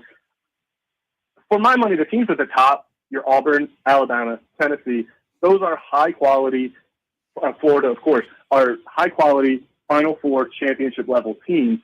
When you start to get to the back, I start to question it a little bit. And I do some work with ESPN's Joe Lunardi, who for years has been arguing for a rule that you must be 500 in your conference to get into the NCAA tournament. If that were the case this year, we'd be about 6 or 7 short because Oklahoma was 6-12 in conference. Many of these teams are 8-10.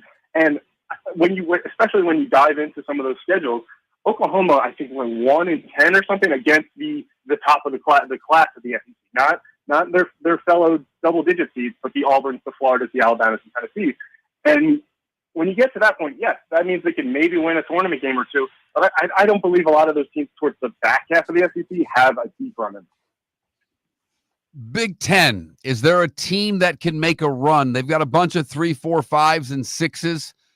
Michigan State's obviously at 2, but is there, people expecting Sparty to do a little bit of damage in this tournament? Is there anybody else from the Big Ten you expect to make a run? I certainly think they're a Final Four caliber team. Tom Izzo, everyone makes the joke that he's always going to win in March.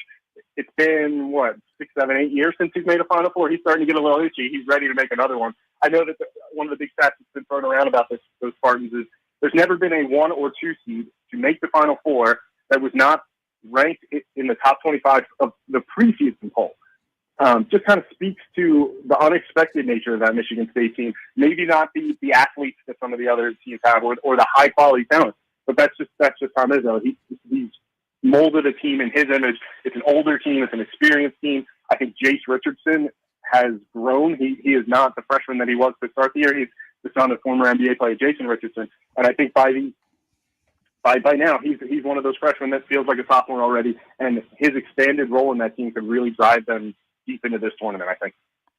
All right, Final Four. Who's cutting down the nets?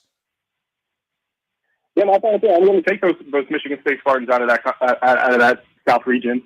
Down below, a little bit of a believer in St. John's. I think there are many reasons to question the Johnnies. I think they do not shoot the ball well from 3. They do not shoot the ball well from the free throw line, from 2-point. They struggle offensively, but they are tough. I think I saw someone put it as whoever's going to eliminate St. John's is going to have to kill each and every last one of them to get them out of this tournament. And that's the way it feels. And I just think that defense, that rebounding is too strong. It's something that no matter how they play, how they shoot, it feels like there is no such thing as an off game because the energy is always going to be there. On the other side, I like Alabama. I think Grant Nelson's injury is obviously a key factor to watch. But at the end of the day, I certainly think if they can advance through this weekend, it sounds like he would be okay moving forward. And I think that team, while their defense is kind of the opposite of the St. John's, their defense is questionable. They just have so much firepower that I like the look of an Alabama at this time of year. And then the team that I'm going to take to win the national championship is the 1 seed down in the Midwest region, the Houston Cougars. Houston this year, 30-4, 3 of their losses are in overtime, and the only regulation loss they have all season was to the number 1 overall seed in this tournament, Auburn. And it was only by 7-8 points. So to me, it's similar to what I said about St. John's. There's just no guy in them. They're all fight. They're all hard. It's defense. It's rebounding. But I do think that this year they have the scoring to go along with that. L.J. Cryer has some tournament experience from his time at Taylor. He's a 15, 16-point-a-game guy. Milo Shuzan came over from Oklahoma, has been a little bit of a revelation, letting Cryer play a little bit more off the ball, and Shuzan is a little bit more of a creator. Juan Roberts really battles in the middle of the paint. I think Kelvin Sampson had this program back to where they are a top 5 team in and out every single year, and it just feels like one of these years the dam is going to break, and they're going to get through, reach the finals, and win it all. And I think it's Shane McNichol, Action Network, Palestraback.com, ESPN, going with 3 2s and a 1, the 1 being Houston, and the Cougars cut down the nets. Follow them on X at On the Shane Train. For over 50 years, the Nolan family has been dedicated to protecting local families. Nolan Family Insurance is a second-generation independent agency that specializes in home, flood, auto, and boat insurance. They take the time needed to explain your coverage options and answer your questions so you can make an informed decision that's right for you. If you're looking for an agency that treats you like family, call 941-639-1122 or go to NolanAgency.com. That's 941-639-1122 or NolanAgency.com. Mark Miller for Molly Maid. Why Molly Maid, you ask? Trust. Moulton was a customer for 15 years. Affordability. Didn't I just say Moulton was a customer for 15 years? Worry-free services. Our professional house cleaners are fully insured and a 24-hour warranty. Call Molly Maids today at 239-774-5839. That's 239-774-5839 or online at mollymaid.com/FTMYERS. That's mollymaid.com/FTMYERS. American Paint Supplies, for nearly 30 years, is your one-stop shop for all your coating needs. If you are a designer, a contractor, a professional painter, or a weekend warrior, American Paint Supplies is the place where experts go to get expert solutions. At 6100 Shirley Street in Naples off of Pine Ridge, American Paint Supplies delivers the best solutions with the best products with the best support. Meet Gene and his team today at American Paint Supplies. Call 239-566-2700. That's 566-2700 or online at AmericanPaintSupplies.net. Basketball's heating up the hardwood. What a great time to stop in at the Floor Meisters and look at their hardwood. A large selection to choose from, including Mirage hardwood flooring. Floor Meisters has a look and style you want. Mirage wood is grown and made in Canada from the finest quality wood flooring you'll find. And while you're in, ask to see the Petite Enfant collection. 5 custom colors made only for the Floor Meisters. So good it has a 35-year warranty. Floor Meisters, 6281 Naples Boulevard, next to Costco, or floormeisters.com. This is Miller and Moulton.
25 million people watched the Tokyo series in Japan, bigger than any American baseball audience since Game 7 of the 2017 World Series.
You're listening to Miller and Moulton.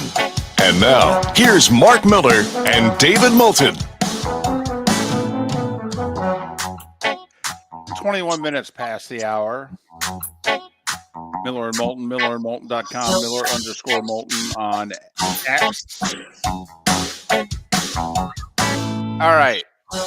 Neither one of us has a 13 or a 14 winning a game, correct? Correct. I came very close with Yale. I just think that Yale and A&M are identical. Wait a minute. You have a 13. I do? Yeah, High Point. Oh, okay. You have Beating a 13. Purdue. Don't All ever right. sell yourself short, David. Good. Thank you. Thank you. Whew. That makes me feel a little bit better. Okay. For what it's worth, 85 was the first year that we expanded this sucker to 64 teams. Never mind the fact now we're at 68. But it's basically a 64-team tournament after the first 4.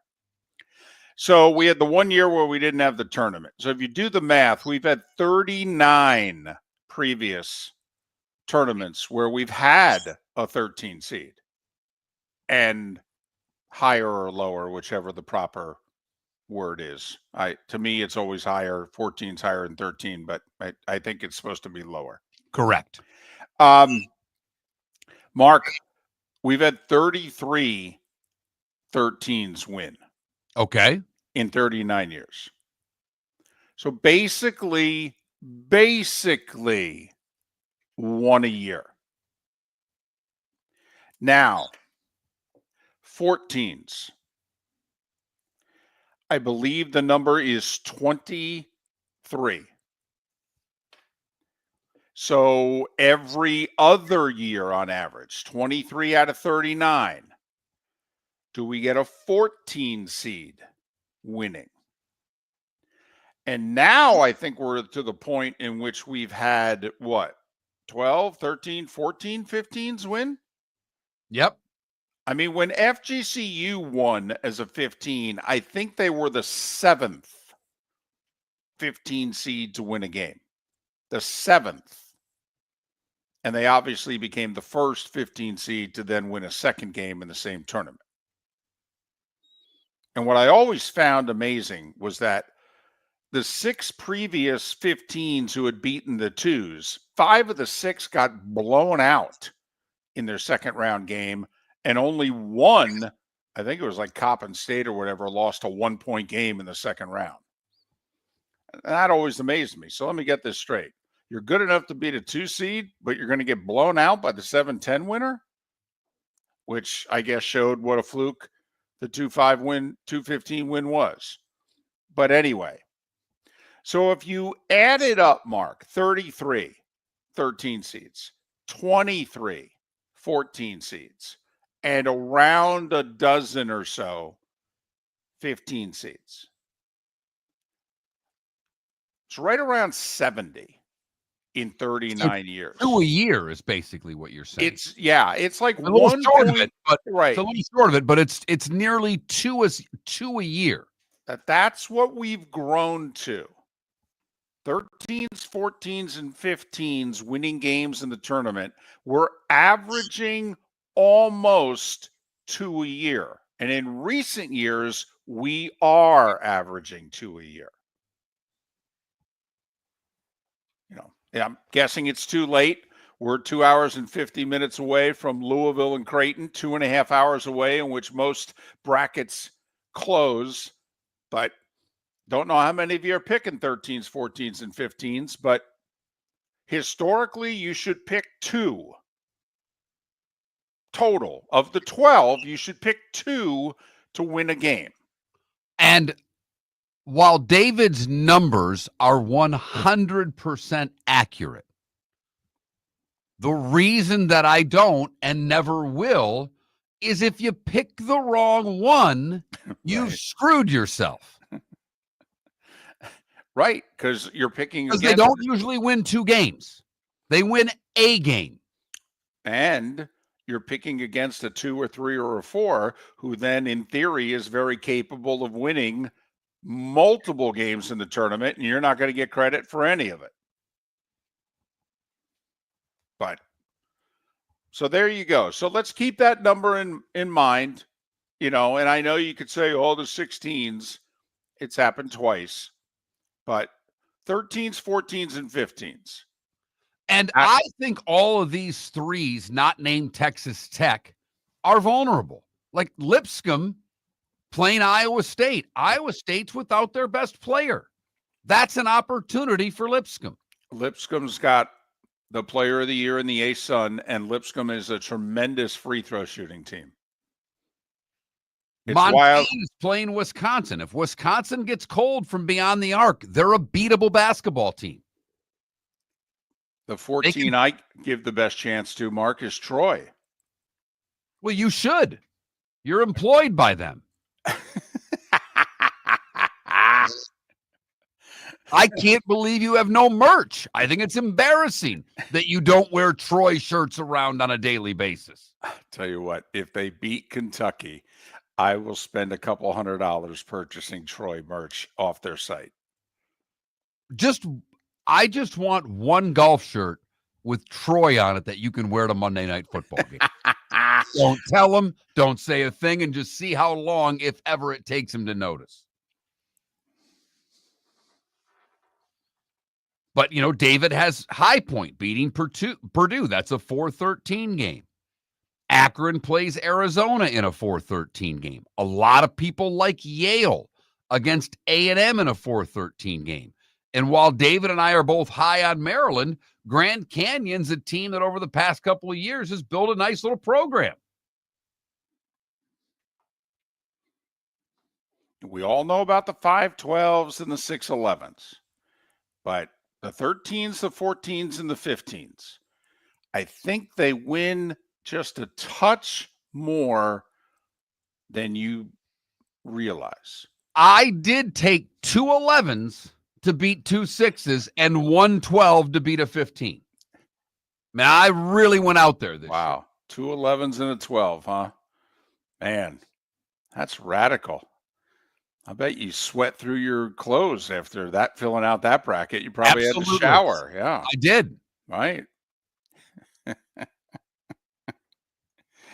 But for the record, I've got 3 SEC teams: Auburn, Florida, Tennessee. Can't believe I picked Tennessee. And Duke. How about Shane McNichol last segment? First guy to pick Duke not to go to the Final Four that I think, have had on the show all week. He only had one seed going to the Final Four. He had St. John's, Michigan State, Alabama, and Houston, right? And he has Houston cutting down the nets, though. I've got 3 1s: Auburn, Florida, Duke, and Tennessee at 2. Miller and Moulton both have Florida against Duke for the title and the Gators winning. Although Mark only has the Gators representing the SEC in the Final Four. I have Tennessee getting beat by Houston. I have Alabama getting beat by Duke. And surprise, surprise, I took my Spartans to beat Auburn.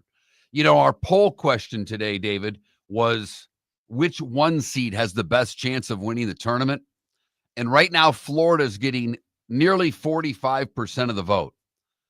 But there's part of me that wants to put all of my money on Auburn right now, because Auburn is getting 4.3% of the vote. They are the number one overall seed in the tournament. And when we ask our audience which number one seed has the best chance of winning the tournament, 4.3% of you say Auburn. You don't think there's a little recency bias going on, having lost 3 of 4? None whatsoever. And they lost to such horrible teams coming down the stretch as well. I believe they were named A&M, Florida, and Alabama. Correct. Right. Miller and Moulton. So there you have it. 2 hours and 45 minutes from now, Louisville, Creighton.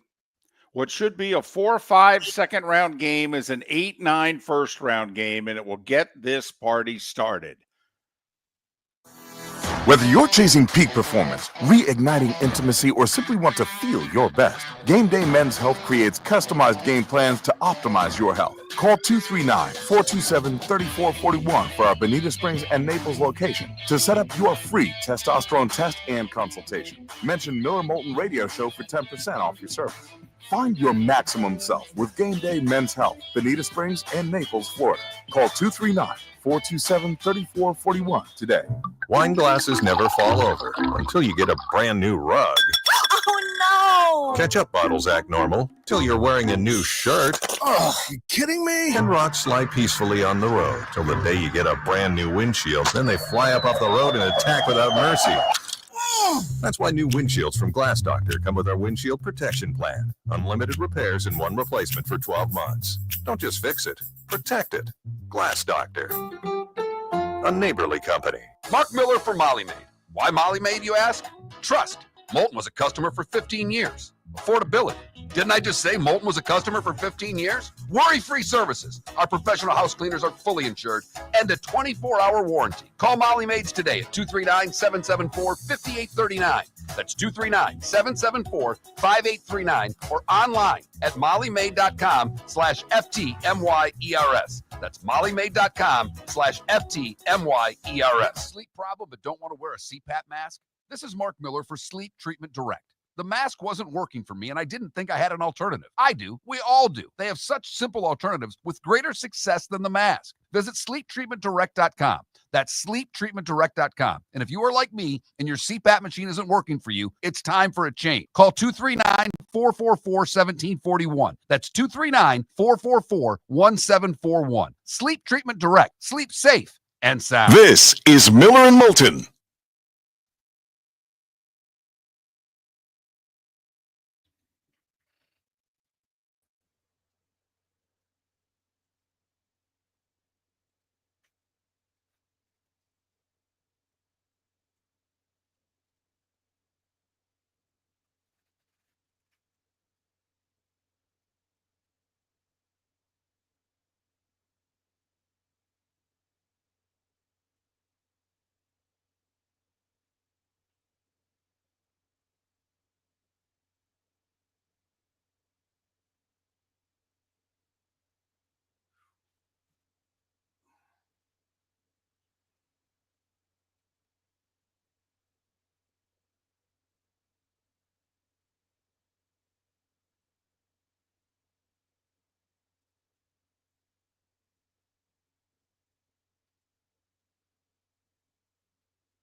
I forgot this morning. If you can remember, I cannot do this with the Twitch audience around. But I have a family story to tell you about yesterday that you will howl. Great. Howl. I'll remember tomorrow.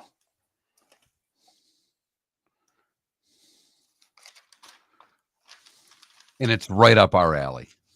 Fantastic. I'm literally writing it on the top of the Friday show sheet right here. I love it. Okay.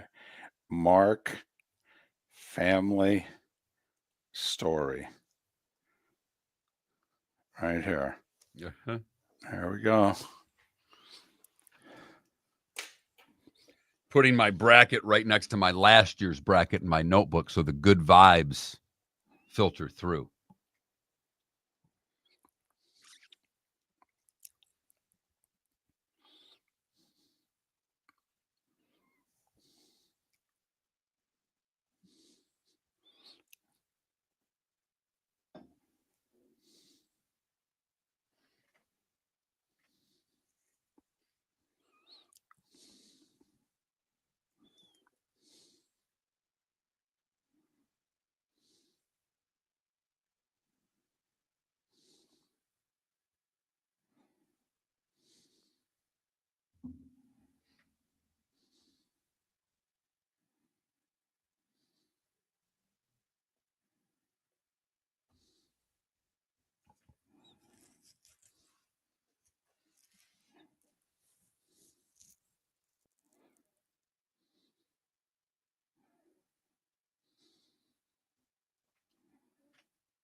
Yeah, it would paint someone in a bad picture, and I'm not going to do that on something that is on a recorded line.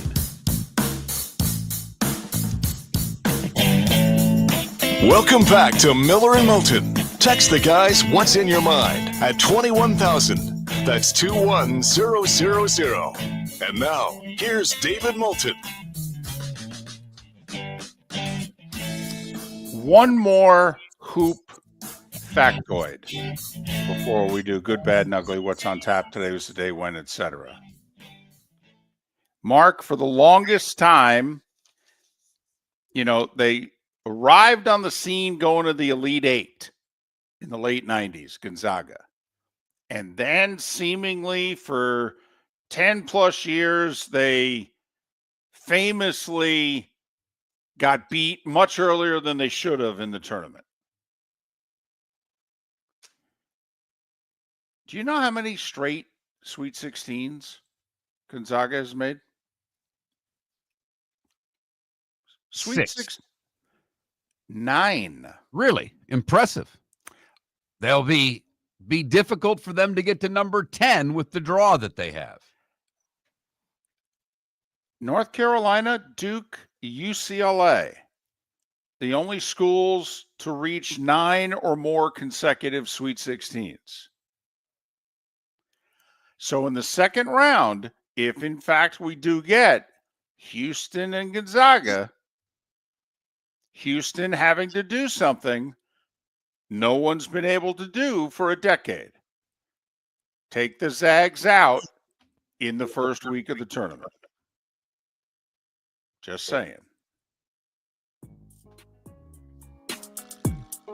It's that time again, nearing the end, but not quite there yet.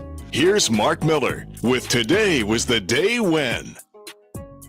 Today Was the Day When is brought to you by Game Day Men's Health. Call them today, 239-427-3441. That's 239-427-3441, or visit them online, GameDayMen'sHealth.com. offices in Bonita Springs and Naples. Mention Miller and Moulton for 10% off your services. We start in 1774 today. The Brits were pissed, David. The British Parliament passed the first of the intolerable acts, the Boston Port Act, which closed Boston Harbor until the colonists would pay for damages following the Boston Tea Party. How did that work out for you? 1800, Alessandro Volta reports his discovery of the electric battery. 1852, Harriet Beecher Stowe's Uncle Tom's Cabin is published. The Republican Party was formed today in 1854. Also today in 1854, the Boston Public Library opens, the first large free municipal library in the United States.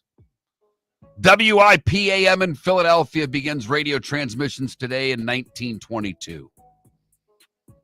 Today in 1930, Sanders Court and Cafe opened in North Corbin, Kentucky.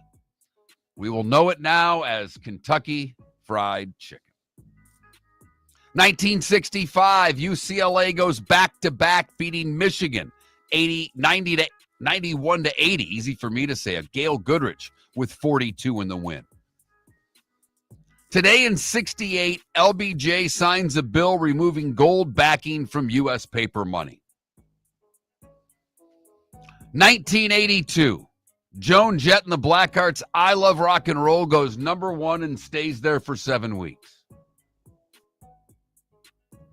Major League Baseball announces Pete Rose, the Reds manager, is under investigation today in 1989. In 2016, Barack Obama becomes the first U.S. president to visit Cuba since 1928. And it was today, 5 years ago, that Tom Brady signed with the Tampa Bay Buccaneers. There you go, baby. That might be the last thing I got right. Have I gotten anything right since then? You've got a couple things, but I don't know one that big. You had LeBron to the Heat 2 years before it happened. I had Brady to the Bucks over a year before it happened. Absolutely. Don't know if I've gotten anything right since. Carl Reiner, Fred Rogers, you know Mr. Rogers, Jerry Reed, and William Hurt would have all celebrated birthdays today. Hal Linden is 94. Pat Riley turned 80 today. Number 4, Bobby Orr is 77. Spike Lee is 68. The wrestler Sting, not the singer Sting, the wrestler Sting is 66. And Kathy Ireland, swimsuit model, is 62. Have a moment.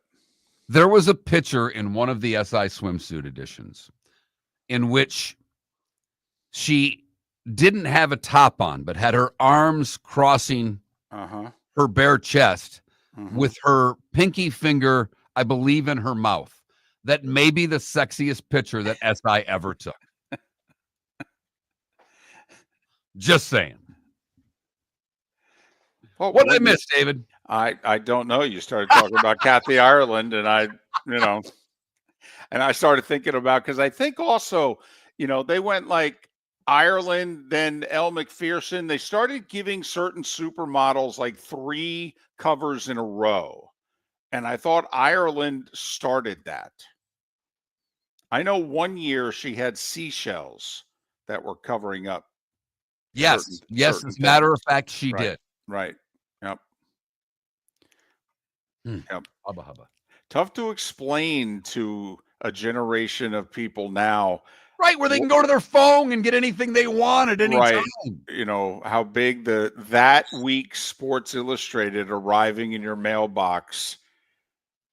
That was the one in which you raced to the mailbox to get it before mom or dad.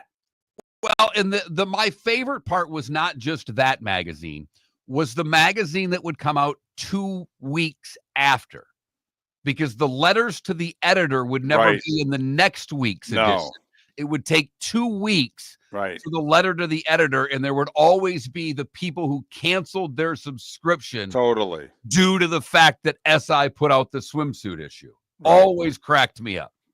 And SI was kind of like, we've been doing this a while. It's coming every year, right? It's Every like year. Right after the Super Bowl. The Super Bowl, somebody wins. The next week, boom.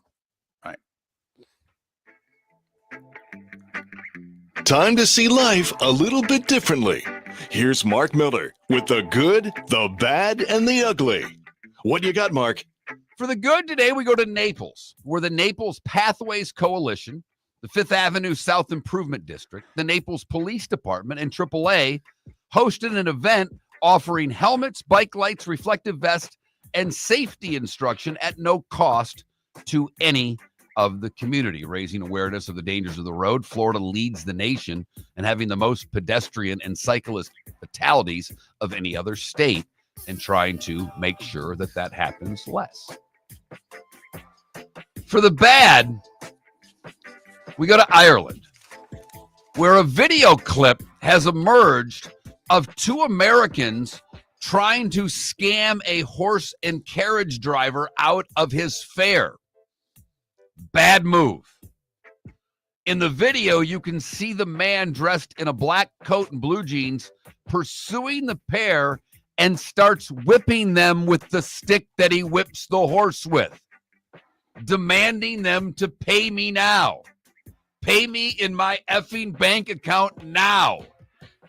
Finally, one of the men pulls out his wallet and says, I have money. I understand. I understand. And for the ugly, we go to the Keys, where police in Key West pulled over 39-year-old Vincent Vega. I'm not making that name up. For driving 70 miles an hour in a 30-mile-an-hour zone. When they pulled him over, officers noticed a loaded, short-barreled AR-15 rifle in plain view. He did not possess the necessary tax stamp for legal ownership of the gun. He was also hammered. Turned out that police found out from a family member that he had a lot of guns, and when they got a warrant to search his home, 20 guns, 10,000 rounds of ammunition, a pipe bomb, and chemical materials. Fortunately, Mr. Vega is off the streets and in the Monroe County Pokey. And that is the good, the bad, and the ugly on today, Thursday, March the 20th, here on Miller and Moulton. Madness begins at noon with the pregame, 12:15 on CBS. Louisville, Creighton, tipping things off. Obviously, you need the 4 channels. Games going on all day and night on the 4 channels. But some of the best games are early. Today's a good day for the early games, David. Yes. I mean, you've got the Louisville Creighton game at 12:15. Purdue and High Point. High Point, a sexy upset pick by a few people, one of them named David Moulton. Then another 4:13 game in Montana and Wisconsin. That all gets us going early before we get a couple of number 1 teams playing in Houston and Auburn. So you got the tournament in its full glory today and tonight. The Valspar's underway north of Tampa right now. Big night in the NHL tonight. Huge game for your Rangers, David, as they host Toronto. The Panthers taking on Columbus. That's a big one for everybody looking at that wild card spot. And the Lightning are on the road in Dallas in what should be a really entertaining game for those of you that hate college basketball. And the reason Toronto, the Rangers, is big, not just for the Rangers, but for Toronto. Toronto tied with the Panthers for the division lead. Panthers own the tiebreaker because they have 2 more regulation wins than the Leafs. They both have played the same number of games. Lightning are 2 points back of those 2 teams. They've also played 1 less game. However, Mark, the lead NHL story is Ovechkin takes 887 goals with him onto the ice tonight to face the Flyers at home, needing 6 to tie and 7 to break the record, right? Yes. And, they're not a good team, Philadelphia. So you would think this would be an opportunity. If you're rooting for Ovechkin to break the record this year, you want to see a lot more power plays for the Caps. His ice time increases substantially when the Caps have a few extra man advantages. He's playing like 13 minutes a night right now, but that goes up when the Caps are getting power plays, and they look like they might end up being the number 1 overall seed in the league. 5 NBA games tonight. Milwaukee at the Lakers. It's not nationally televised, however. 2 games are on NBA TV, and boy, you got to be a big fan to watch Brooklyn at Indiana or Chicago at Sacramento. Ooh. But, yeah. Yeah, I mean, is your son-in-law watching that Sacramento game? And he's a Kings fan. Yeah, I don't know. He's got a 3-year-old. I don't know if he can afford to stay up, especially when they're like, the 9, 10 seed. Right. I don't know if he can afford to stay up to watch the Kings anymore. We don't have any Major League Baseball for another week. It's a week from today, in which it's opening day for everyone not named the Cubs and the Dodgers. But the madness gets underway in just a few short hours. Creighton and Louisville, which should be a terrific game. And it's funny because of where they play. Louisville probably has a much better shot at getting to Auburn, but Creighton getting the points today. We pointed out those 8-9 games. You want to take the team getting the points. You want to take the underdog in the 8-9 games. Do you think Montana has anything for Wisconsin in a 3-14? Wisconsin's a 16.5-point favorite. They had a horrible performance in the Big Ten final, couldn't put the ball in the ocean.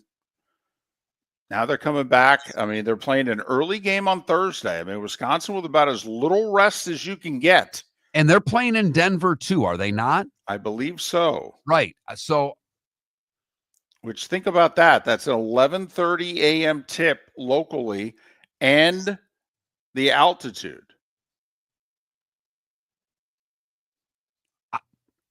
I don't, but that's a lot of points for a Wisconsin team that doesn't, can struggle scoring the basketball. But you got High Point, who's only a 7.5-point dog as a 13 seed, playing the second game of the tournament. In the middle of the afternoon, you've got McNichol, who's only a 7.5-point dog as a 12 seed, facing Clemson. I will say 7 o'clock tonight, like the first game that preempts Wheel of Fortune. It is John Cowell and Bill Self in Arkansas and Kansas. Looking forward to that one. Looking forward to the 413s. Hoping we get somebody to at least get us, the old adage, David, go to that last media timeout and still give us a game in some of those 3-14 matchups. Michigan, San Diego, 10 o'clock tonight on TBS, with the Wolverines just a 2.5-point favorite, despite being the Big Ten tournament champions. Thanks so much for listening. Enjoy the madness. We're back at it tomorrow. For over 50 years, the Nolan family has been dedicated to protecting local families. Nolan Family Insurance is a second-generation independent agency that specializes in home, flood, auto, and boat insurance. They take the time needed to explain your coverage options and answer your questions so you can make an informed decision that's right for you. If you're looking for an agency that treats you like family, call 941-639-1122 or go to NolanAgency.com. That's 941-639-1122 or NolanAgency.com. Honey, you want to come out? I haven't seen you since Glass Doctor installed our custom shower enclosure. No thanks. Well, you can't keep eating breakfast in the shower, and laminating your magazines is getting expensive. You remember we have guests coming over tonight, right? Oh, I'm sure they'd love to see the shower. It's our neighbors, and I highly doubt they want to be hanging out in our bathroom. The shower's so good, you'll never want to leave. Visit glassdoctor.com today and schedule an appointment online. American Paint Supplies, for nearly 30 years, is your one-stop shop for all your coating needs. If you are a designer, a contractor, a professional painter, or a weekend warrior, American Paint Supplies is the place where experts go to get expert solutions. At 6100 Shirley Street in Naples off of Pine Ridge, American Paint Supplies delivers the best solutions with the best products with the best support. Meet Gene and his team today at American Paint Supplies. Call 239-566-2700. That's 566-2700 or online at AmericanPaintSupplies.net. Basketball's heating up the hardwood. What a great time to stop in at the Floor Meisters and look at their hardwood. A large selection to choose from, including Mirage hardwood flooring. Floor Meisters has a look and style you want. Mirage wood is grown and made in Canada from the finest quality wood flooring you'll find. And while you're in, ask to see the Petite Enfant collection. 5 custom colors made only for the Floor Meisters. So good it has a 35-year warranty. Floor Meisters, 6281 Naples Boulevard, next to Costco, or floormeisters.com. We've got a text message for Dr. Dollar. A few of my friends are taking daily Cialis or Viagra. What are the benefits and how much does it cost? Great question. Cialis, Tadalafil, and Viagra, Sildenafil are game changer for men who want better performance, stamina, and confidence. They improve blood flow, support long-lasting performance, and help you feel like yourself again. And the best part, at Revitalize Clinic, we make it affordable. Less than $1 per pill. No overpriced prescription, no hassle, just real results, American-made at the best prices in town. Plus, with early hours starting at 5:30 in the morning, we fit your schedule. Take control of your health today. Call Revitalize Clinic at 239-277-5770. Visit revitalizelounge.com. 239-980-2302. That's 239-980-2302. Get results. Get confidence. Revitalize Clinic, because every man deserves to perform at his best without breaking the bank. Text Dr. Dollar now at 239-980-2302. This is Miller and Moulton.